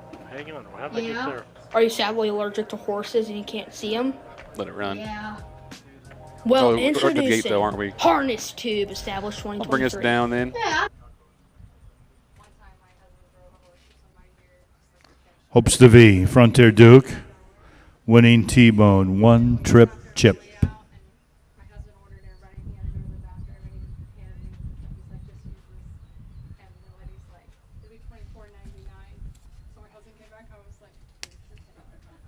You couldn't eat 4 people here for $24.99 anymore.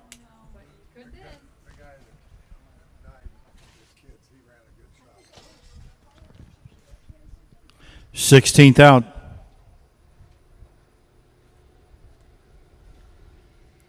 Here they come. They're off and trotting. Hopes to be away well on the inside. Right with him goes Winning T-Bone as they race into the first turn. And off stride goes Winning T-Bone. Off stride goes Hopes to Be. Hopes to Be and Winning T-Bone have both made breaks. And that's going to leave Frontier Duke on top. Frontier Duke with the lead. One Trip Chip is right there second, but not for long. Here comes Mike Cox and One Trip Chip. He trots up, takes over now by a length as they move past the quarter-mile marker. One Trip Chip the leader. Back there second is Frontier Duke. Racing third, Winning T-Bone. And after that early miscue, Hopes to Be is the trailer. Now a move up the backstretch there by Winning T-Bone are going into the turn, and Winning T-Bone is going to take over.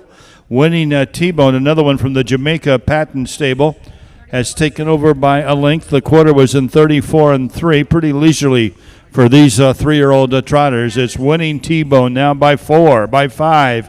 One Trip Chip is back there pretty comfortably trotting along there from Mike Coxo, then followed by Frontier Duke and Hopes to Be back trotting, but now has about 7 lengths to make up for Wyatt Avanetti. Off the half in 106, they trot over to the 5/8 mile marker. Up front, the leader, Frontier Duke, but One Trip Chip's got him in sight here as they race towards the 3/4 mile marker.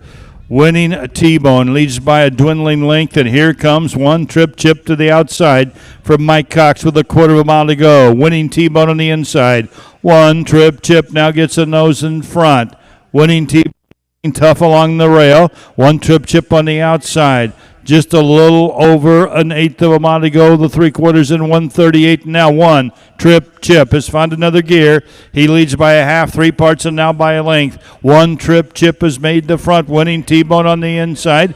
One Trip Chip, Winning T-Bone still trying hard. One Trip Chip, Winning T-Bone, but One Trip Chip is going to win the 9th. Winning T-Bone will be home second. Hopes to Be followed by Frontier Duke. 209 3/5, 209 3/5 for that trotting mile.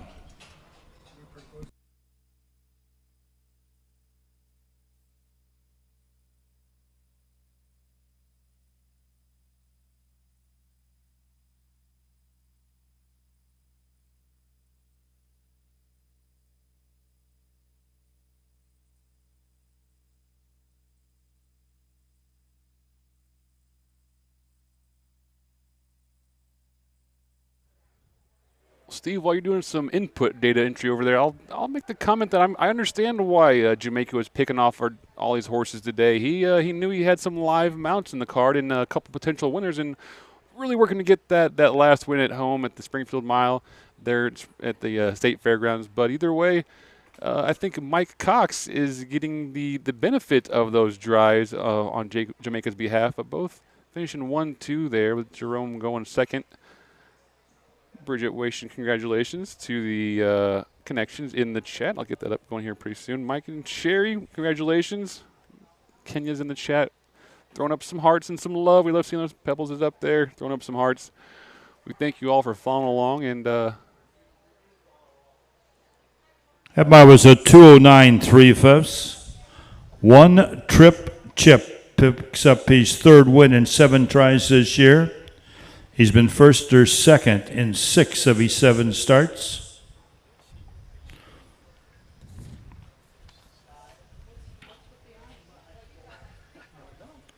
I may not get those. Oop, I'm up in the air. Fair Queen Layla Wilcox coming trackside again with Brenda Watson from the Illinois Harness Horsemen's Association and Sherry Belotovic, one of the owners of One Trip Chip, along with Ron Phillips of Athens and Lyle Lipe of Springfield. He's a 3-year-old gelded son of Can't Afford It from My Mini Snickers by Muscle Mass. Picks up his 6th lifetime win in 20 starts.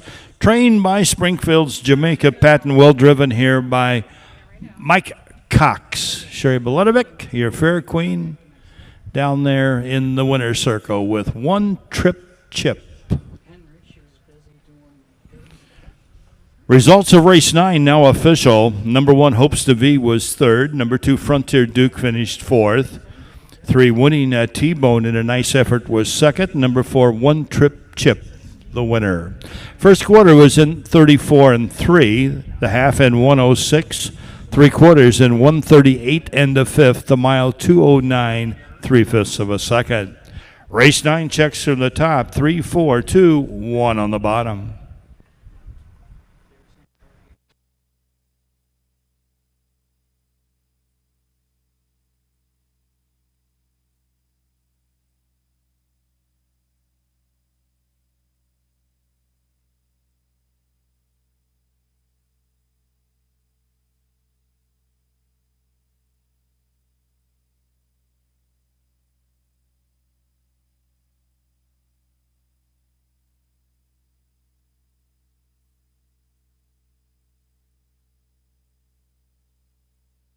All right, David, as we get ready to go, that race is official, and guess what? We're on to the next one as we kind of simplified things as I will get ready to leave here in just a little while as we get to race 10 out here.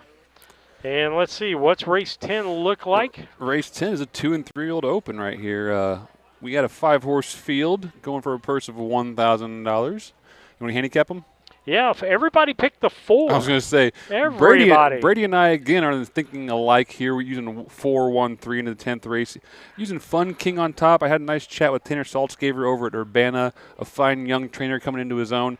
My second choice was the 1, Diana LL Dream, picking up Cole instead of Connor Prather on the bike. I'm not sure what the change was there, but I like Cole. It's a good driver, too. My third choice, Jets Ranger, and I'll keep picking this horse until he comes through for me for Justin Robertson. This horse is coming into his own, kind of learning how to race.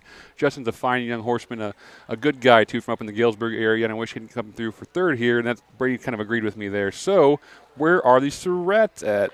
The Surratt's are setting number 4 for both of us, but Lisa went with you with the 1 in the second place. I went with the 2. Nobody really picked the 2. Super Shark, Cole Prather. Wrong race? Am I in the wrong race? Yep. Okay. 2 is some red hot star, Brendo Potts. Okay, and so I am, let's see, Connor. Yes, absolutely. There we go.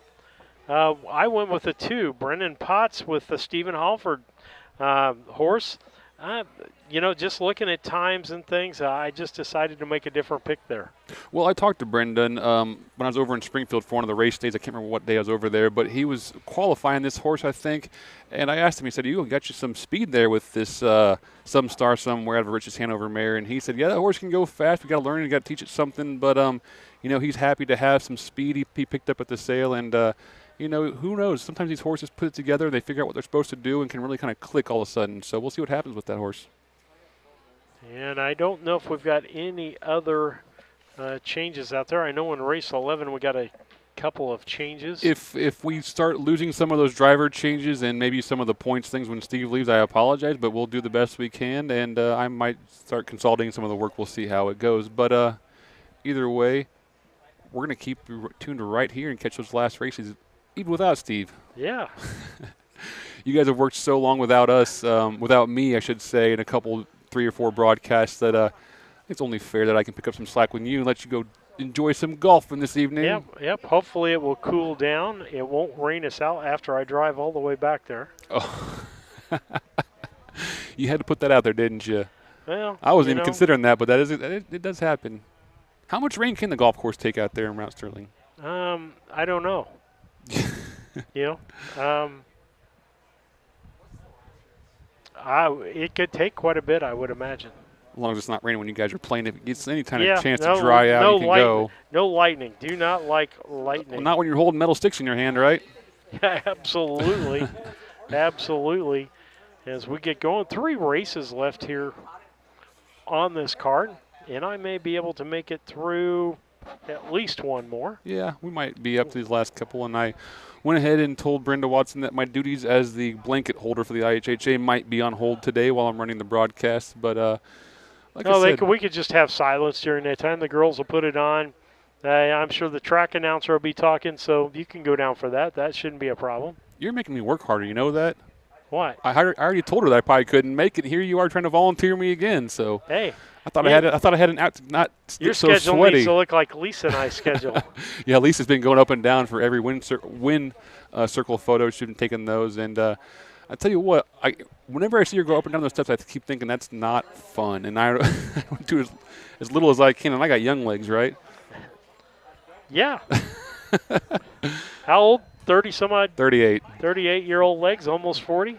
And just wait till they become 60-year-old legs. Mine just went to crap, my back and legs, in the last 3 or 4 years, it seemed like. I don't know, but I knew it was coming at my height. I kept saying for the last 10 years that I was trying to avoid getting back surgery by the time I'm 45. So I've been working on my core, trying to keep that nice and strong to support the spine, because it's not old when your knees and your back go out, because there's not much you can do about those. You have to use them every day. That's what happens when you live up, when you are up there in the stratosphere on the height.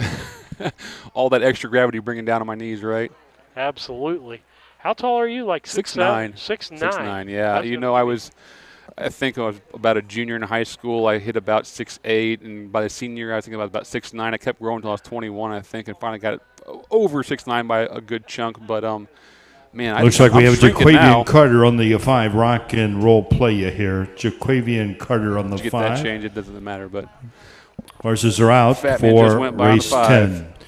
This is the 2- and 3-year-old open pace. Number 1 will be Diane LL Dream, owned by Andrew Chudzik of Plainfield, Illinois. Nick Prather trains. Connor Prather driving. 2 is Some Red Hot Star, owned by Brendan Potts of Springfield. Steve Halford II is the trainer with Brendan Potts driving. 3, Jets Ranger, owned by Justin Roberson of Galesburg. Lori Van Fleet of Galesburg. Justin Roberson, the trainer and driver. 4 is Fun King, owned by Tanner Saltzgaver of Dewey. Tanner is the trainer with Wyatt Avanetti. And number 5, Rock and Roll Playa, owned by Roshan Trigg. Roshan is the trainer with the Jaquavian Carter now driving.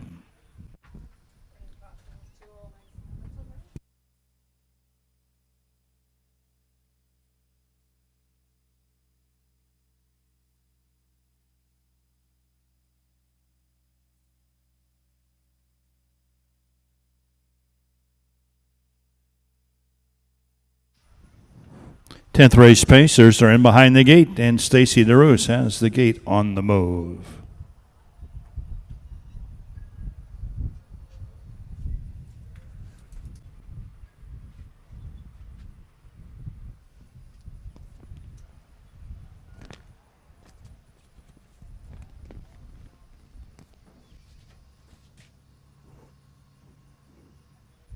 They're at the head of the stretch.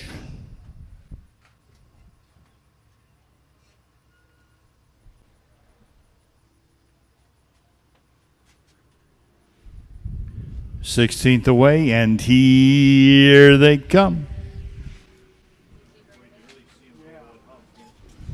They're off and pacing on the inside. Diane LL Dream flying out there. Fun King and Wyatt Avanetti moving quick, but it's hard to get around that first turn. A little rough gated there, but he stays on gate, I believe, and he does. It's Diane LL Dream with the lead. Fun King is parked out there second. Brendan Potts is third with Some Hot Star. Followed up the backstretch by Jets Ranger. Then we got Rock and Roll Playa. Off the quarter, they race into the upper turn. The 3-year-old fresh cut filly, Diane LL Dream, on top by a length and a quarter. 33 seconds off the quarter. They're over to the 3/8. Diane LL Dream looking for her first lifetime win. This is her 11th career start. She leads by a length and a half. Some Red Hot Star also looking for her first win is their second for Brendan Potts. On the outside, a little closer, third is Fun King. And they're close company there as Brendan tries for a second to come up the inside. It's Diane LL Dream with the lead. Some Red Hot Star is right there second. Fun King is racing third. Back there fourth is Jets Ranger, and Rock and Roll Playa is fifth as they swing out of the turn and head up the backstretch. Diane LL Dream by a length and a quarter. Some Red Hot Star on the inside. Fun Kings on the outside. Moving up. They got a quarter of a mile to go. It's Diane LL Dream and Fun King. It looks like it's a 2-horse race. A little over an eighth of a mile to go. Diane LL Dream is still there. Fun King looms boldly on the outside to threaten second. They get an eighth of a mile to go. Diane LL Dream on the inside. Fun King on the outside.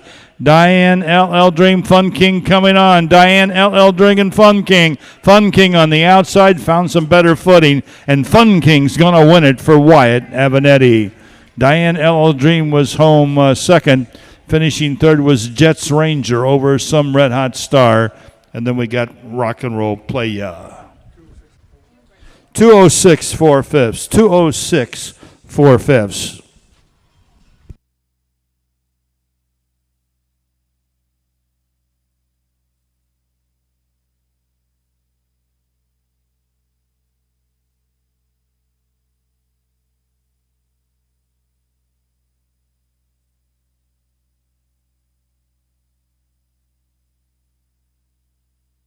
I'll bring us back up. We'll just talk about real quick. They're having fun up there in the grandstand. They're pulling their winners out of a deck of cards, and sometimes that's the best way to do it, you know.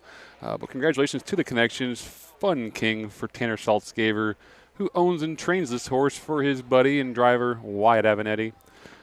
Nice mile, though, by Connor and Diane LL Dream for Nick and Andrew Chudzik of Plainfield. So don't take nothing away from that horse either. All right, scoring looks like this. You and Brady trifecta on that. That moves Brady into the lead with 119 points, and I'm in second with 114. I got 11. Lisa got 15 points out of that. So Lisa's still pulling up the rear at 8 with 83 points, and that's what it looks like going into race 11 with 2 races left. Absolutely. Here we didn't get the half and 3/4 in that mile. But when we get those for the official results, we'll pass them along to you and get them up on the screen so you can pause it and jot them down if you can't quite hear them sometimes. So we'll pass those along as they become available. There comes Fun King is a 3-year-old gelded son of a courtly choice from KG Delight, a Northern Luck mare, bred by the Winback Farms of Maryland. He's made over $31,000 now in his career. He's made over $18,000 this year. He's won 7 of 12 this year, 7 of 19 lifetime. Picks up a nice win here in 206 and 4 with the last half and 102.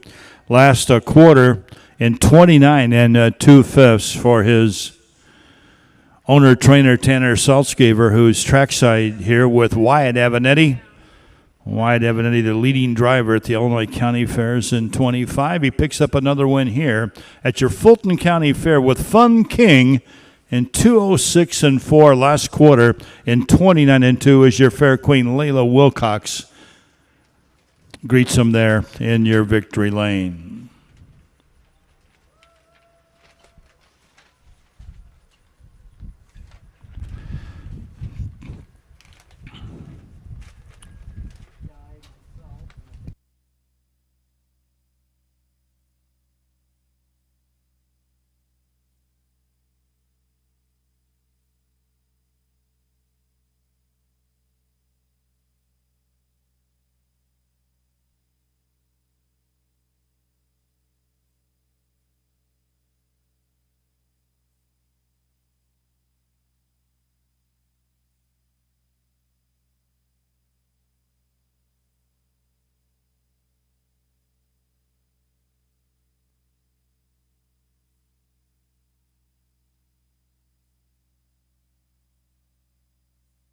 We'll let Steve get packed up over here so he can make his golf appointment. I'll go ahead and do some bantering and chatting with you on the microphone here.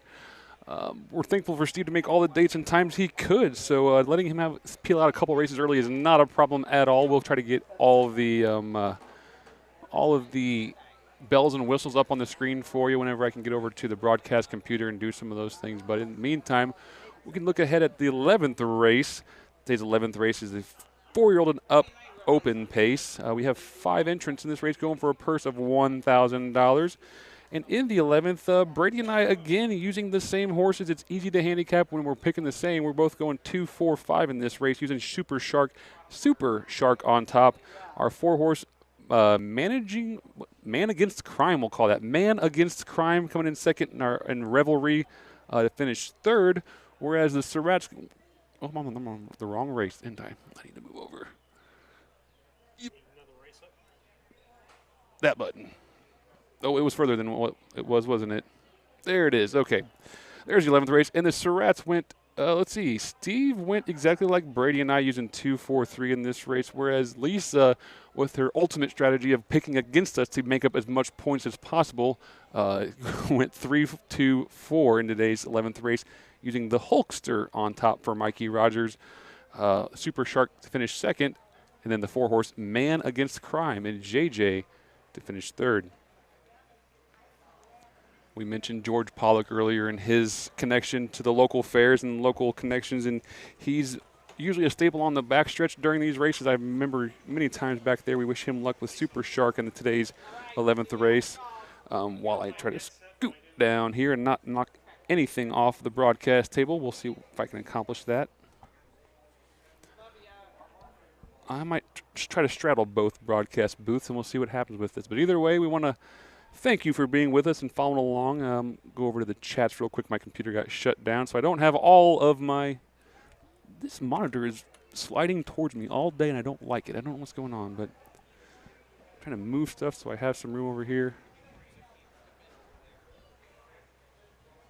Oh, we have a good chat to throw up here. Good shout out. Del Moldenauer, one of our good friends over in the Decatur area.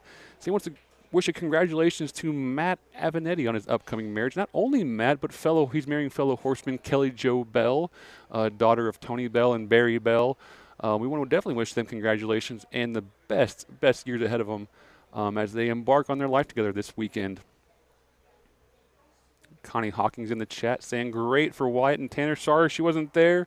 We're glad you could follow along anyway. You know, we kind of like Tanner and Wyatt too, young horsemen with good head on their shoulders and good business sense. Both those guys are a pleasure to talk to. You know, are fine young men, you know, upstanding fathers and family men, and you know, we love seeing them be involved in our sport as much as they possibly can. Speaking of Tanner, we got Tanner's wife in the chat. King has a happy kid at home. I think Tanner and Allison's daughter was cheering on that horse from home there, watching the race here at the Fulton County Fair in Lewiston. We're glad to get a win for those little eyes, making memories that'll hopefully last a lifetime out there. I have to give Tanner a tough time, though. He's a dance dad. I saw pictures on Facebook maybe a few months ago from a dance competition, and you know, he can pull both hats, right? He can be a horseman and a rough and tumble dirty guy, or he can show up and see his little girl all dolled out in tutus and makeup and pull both those into that. So want to congratulate him for that big win on Fun King.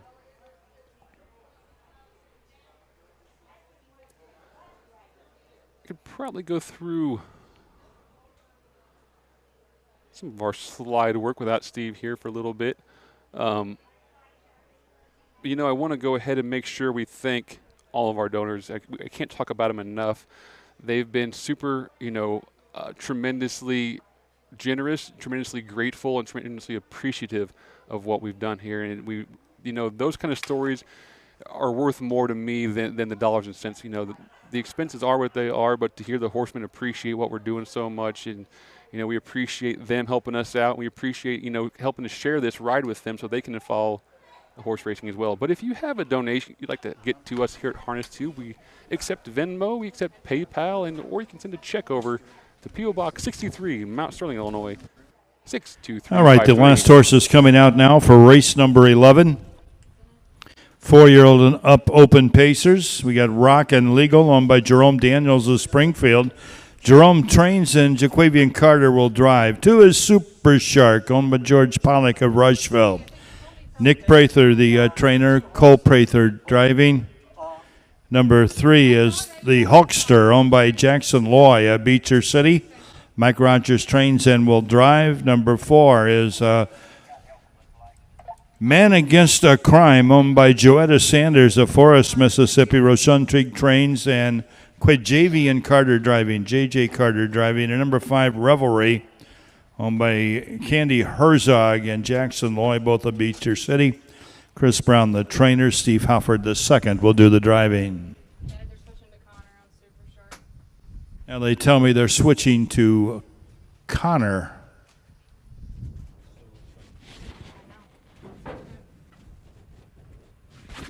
That looks like Cole out there to me. It's either Cole or Connor Prather on the 2.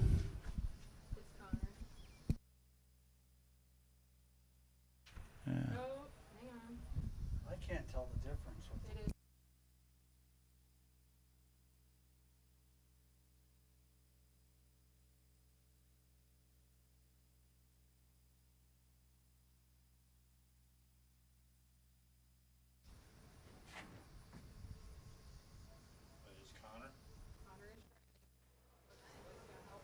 Derek Russell in the chat picking the 4 for the win. Man Against Crime. This is a horse we don't really know very well, but I think Derek might have a hunch here out of that Mississippi barn, the world-class racing for Roshan Trigg. We'll see what JJ can do aboard the 4. Allison Saltzgaver in the chat saying Tanner's a pretty good guy. She thinks we'll keep him. We're glad to hear that, Allison. We appreciate you following along. We appreciate you lending your husband to us for a few All right, that is Connor Prather. Connor Prather on the 2, Super Shark. Try to get that change real quick. It's a nice field of seasoned pacers here in the 4-year-old and up open pace.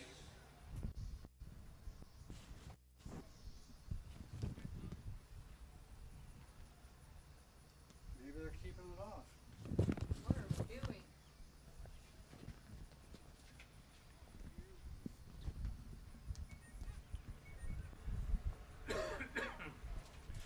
They're at the gate. Gates on the move. Race 11. Jaquavian Carter on the 1, Connor Prather on the 2, and Steve Halford the second on the 5. You think you want to, if it was on the left anyway.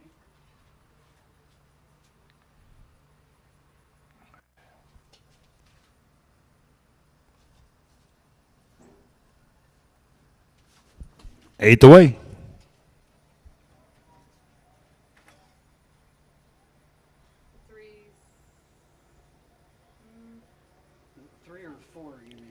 Here they come. Four's off strides. A Man Against Crime is off stride. The rest of the field is off and pacing. On the inside, Rockin' Legal. Super Shark has made the front. Super Shark's going to lead him into the first turn. Rockin' Legal on the inside there. A second. Rolling up on the outside third is Revelry as we race around the first turn. Super Shark on the inside. Revelry on the outside. And we're going a little bit here, folks. They're smoking down the backstretch. Super Shark on the inside, Revelry on the outside. Revelry trying to clear, and Super Shark saying not yet. They're at the quarter-mile marker, the quickest of the day. They're over towards the 3/8 now. 30 seconds flat, 30-second first quarter. And Super Shark is going to hold the lead here. Revelry will duck back into the pocket as they move past the 3/8. They got 8 links on the field. That's Rockin' Legal. Back there third, the Hawksters racing fourth, and then we got Man Against Crime, the trailer fifth. They're in the lane the first time. George Pollock's Super Shark leads by a length and a quarter for Connor Prather. Right there second, Revelry and Steve Halford the second. A gap of about 6 back to Rockin' Legal pacing third. The Hawksters fourth, and the trailer Man Against Crime the half, and 101 flat. 101 off the half. They move over to the 5/8. A big mile in the making here. By far the fastest of the day, and Super Shark has still got the lead, and he looks strong there by a length and a half for Connor Prather. Back there second, trying hard but not making up much ground now is Revelry. Then we've got Rockin' Legal. He's a little closer, only about 7 lengths off the leaders as they enter the final turn. It's Super Shark by 3, by 4. Revelry's back there second. 5 more back to Rockin' Legal. 6 more back to a Man Against Crime. And the trailer now is the Hawkster. They're at the head of the stretch, and Super Shark's going to put this field away for young Connor Prather. Super Shark now by 7. 8 lengths. It's all Super Shark wire to wire here for Connor Prather. Revelry will be second. Man Against Crime is home third. Rockin' Legal and the Hawkster. 2:03 1/5 of a second. 2:03 1/5.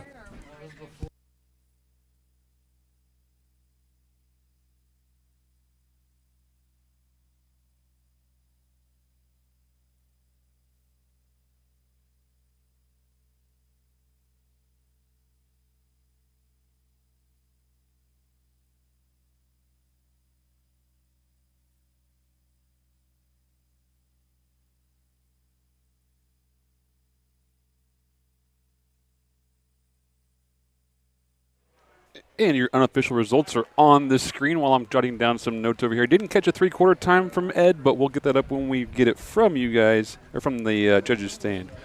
Good race for the local connections again. I talked about him earlier. Super Shark for Connor Prather, Nick Prather, George Pollock, from right down the road here in Rushville, Illinois.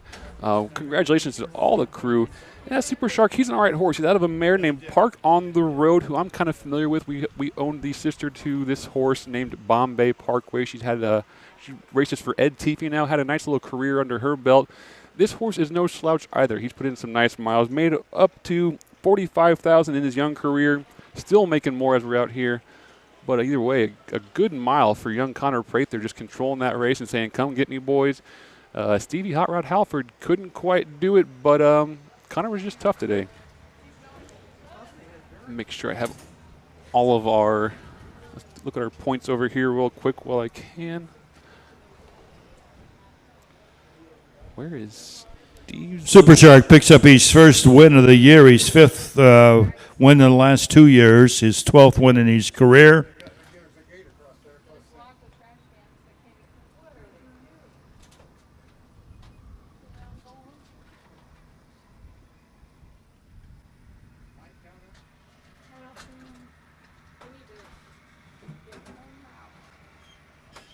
Glad to have Harness Tube with us here at the Fulton County Fair today.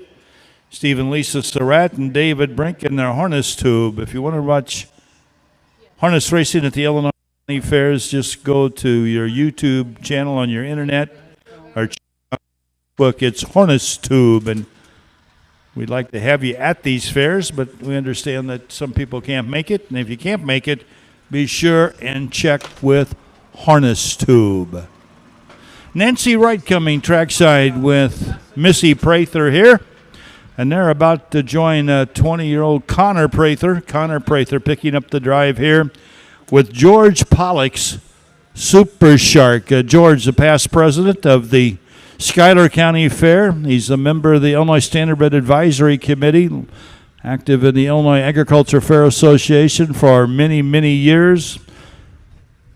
Has been coming here to the Fulton County Fair from his home in Rushville for a long, long time. Good to see George Pollock out there.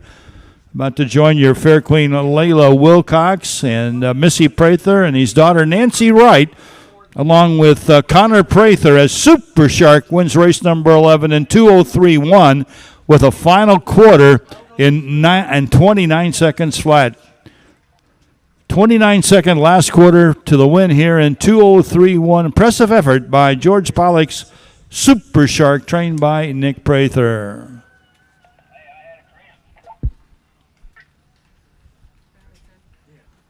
Well, you're more than welcome to appeal it, Mikey. Results of the 11th now official. Number 1, Rockin' Legal finished 4th. 2, Super Shark, your winner. Number 3, the Hawkster was 5th. Number 4, Man Against Crime finished 3rd. Number 5, Revelry was 2nd. First quarter was in 30 seconds. The half in 1:01. 3 quarters at 1:34.1. That mile was in 2:03, 1/5 of a second. Race 11 checks from the top. 4-1, 5-3, 2 on the bottom. The mile 2:03, 1/5 of a second.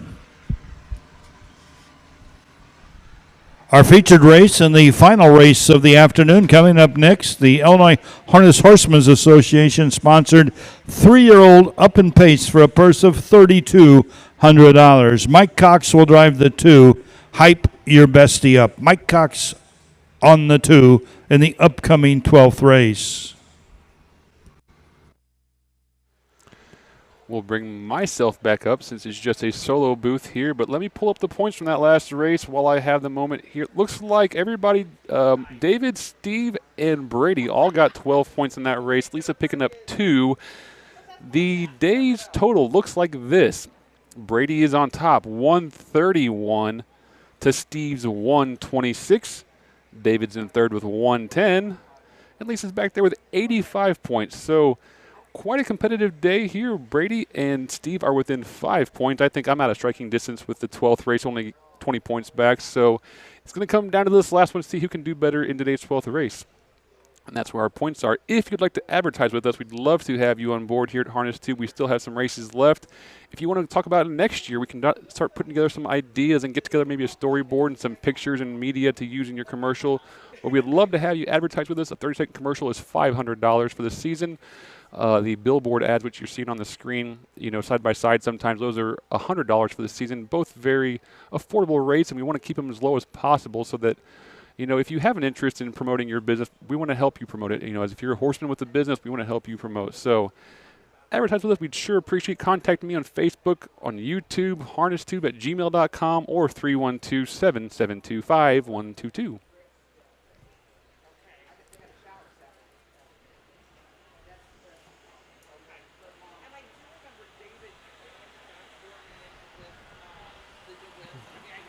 Looking ahead, today's 12th and final race. This one should be pretty quickly rolling up here since we have all the horses warmed up for the day. But we'll do some handicapping while I have a moment in thinking of it. Today's 12th race is the IHHA page for 3-year-old and up horses for a purse of $3,200. It looks like everyone picked something different, so the points will shake out in this final race to determine the championship between Brady and Steve.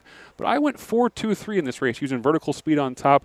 That horse is fresh off of 3 wins out of Kevin Miller's barn for Wide Avenetti. It's just tough to overlook those connections. My 2 choice was Hype Your Bessie. That filly she's a mare now. She's a mare. Is very capable for Jamaica.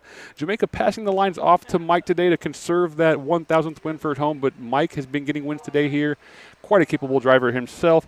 It doesn't faze me at all. Take Mike to finish second today's 12th race. My 3rd choice, She's Hypnotic. This filly threw out a crazy fast mile at Rushfield. Kind of surprised us all. Came back 2 starts later at Henry to win. This horse is 4 real, I think, and has to be considered in all your plays. So I'll use that for my 3rd choice, 4-2-3.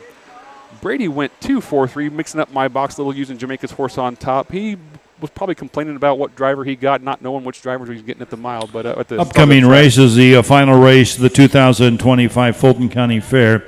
Should be a good one. 4 very talented horses. RK's Tony, a winner of over $48,000 in her career. She's got 3 wins and 8 starts this year. Hype Your Bestie Up, winner of over $170,000. A winner down at Oak Grove in Kentucky in 55. Won last year as a 3-year-old in DuQuoin in 152-1.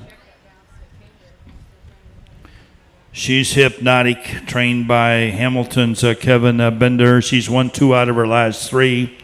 Vertical Speed, he's a winner at Martinsville over the county fair track there at Perry County in 158-1. Vertical Speed, he's won his last 3 in a row. 11 lengths, length and 3/4, 9 lengths in his last win at Farmer City.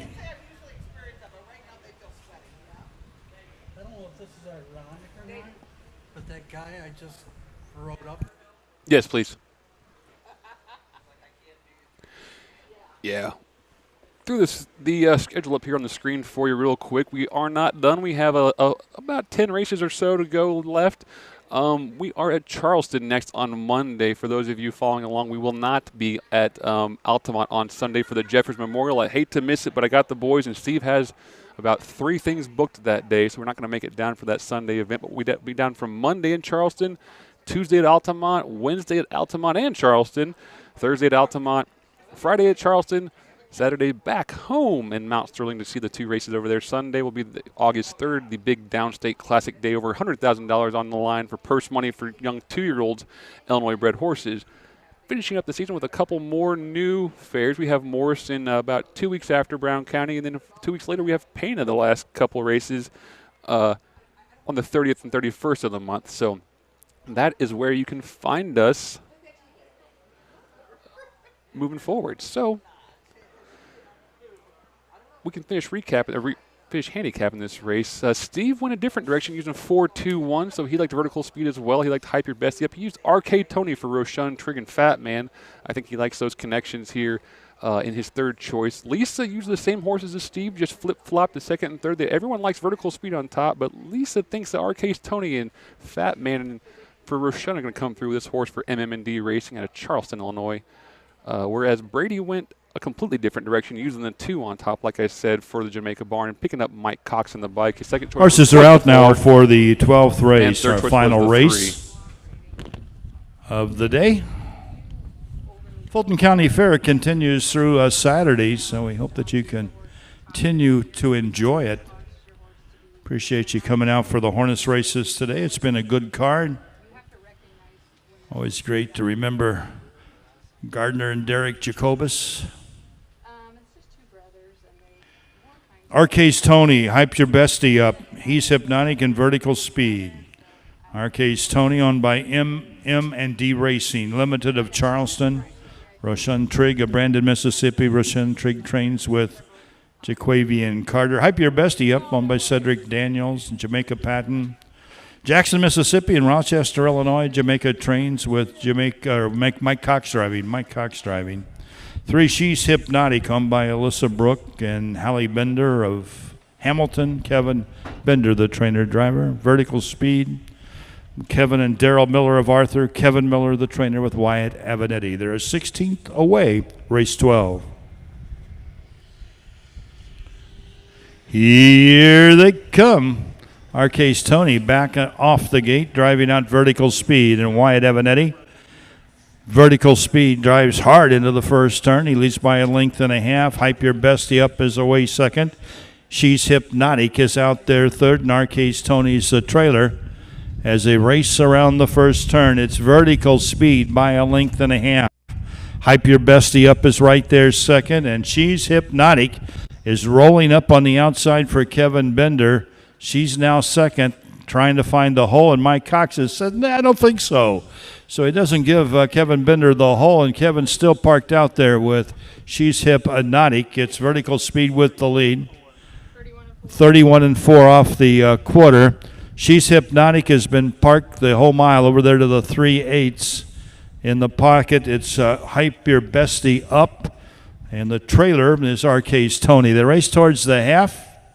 Vertical Speed with every call. Hype Your Bestie Up is second. She's Hypnotic finally finds the rail third. And then we got Arcade Tony. Half and 102, 1/5 of a second off the half and 102 and 1. Vertical Speed. Very talented son of Stevensville, leads by 3.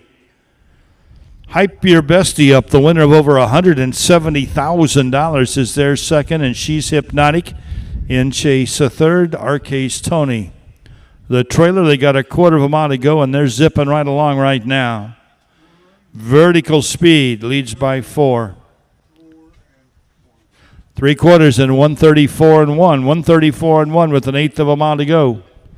Vertical Speed by a widening 5, 6 lengths. Hype Your Bestie Up is back there second. She's Hypnotic and Arcade Tony.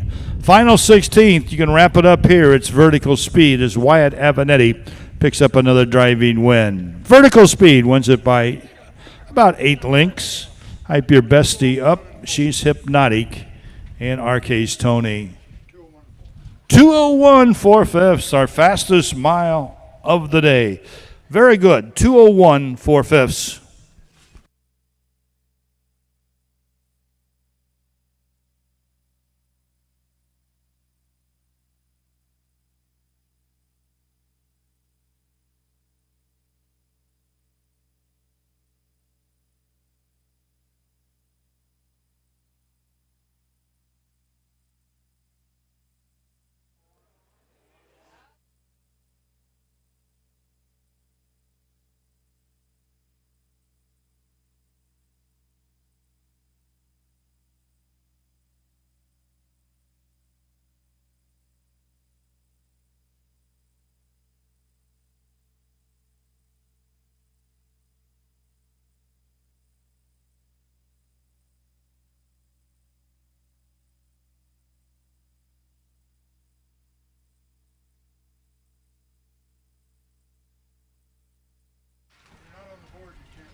Well, folks, I'll bring us So back. Brenda Watson coming trackside with your fair queen, Layla Wilcox, here for the trophy presentation. Big thank you to the Fulton County Fair Board for all the hard work you did to get this racetrack in condition. With mile 201 and 4. Last half was in 59 and 3/5 of a second. Pretty impressive mile here. Last quarter in 27 and 3, according to these fractions. Let me double check that, but yeah. So that's what the book says. Remarkable here, getting this track in this kind of condition. So Brenda Watson from the Illinois Harness Horsemen's Association's out there with your fair queen, Layla Wilcox. Let's give Layla a big hand, folks. She stayed with us through the 12 races, and it's a hot day here in Fulton County. Thank you, Layla Wilcox, and good luck in your future endeavors. Congratulations as Wyatt Avanetti picks up another victory here. This one's owned by Kevin and Daryl Miller of Arthur, trained by Kevin, well driven by Wyatt Avanetti. The judges, just so you know, we are going to review that final time there.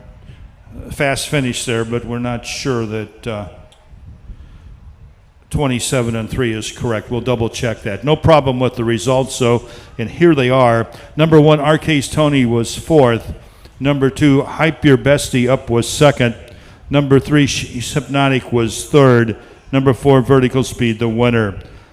31 and 4, 102 and 1, 3/4, 134, 1, the mile 201.4. We'll recheck those times. They're doing that now.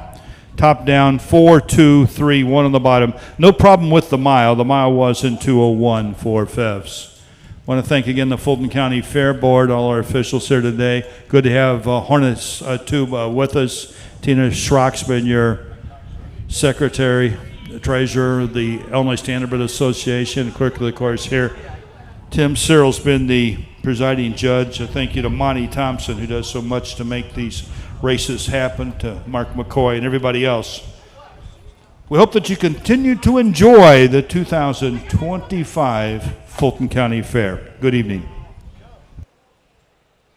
We'll wait for those final times to be confirmed. But in the meantime, looking at the 12th race pick'ems, your boy David here hitting an 18 trifecta, Steve getting 15, Lisa getting 11, and Brady dropping the ball, only getting 3 points in that last race, costing him the crown for today.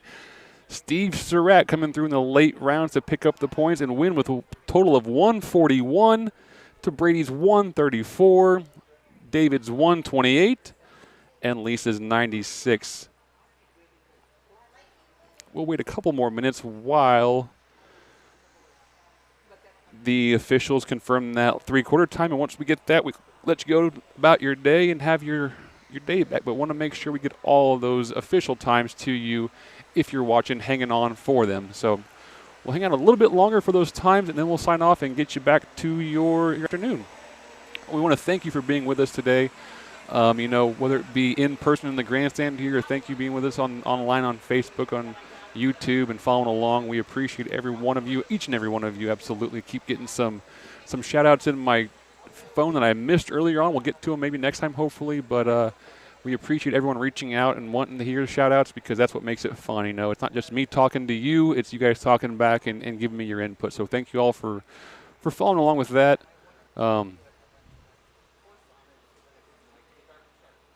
We still have the officials discussing, so there might be something coming out of that conversation here shortly.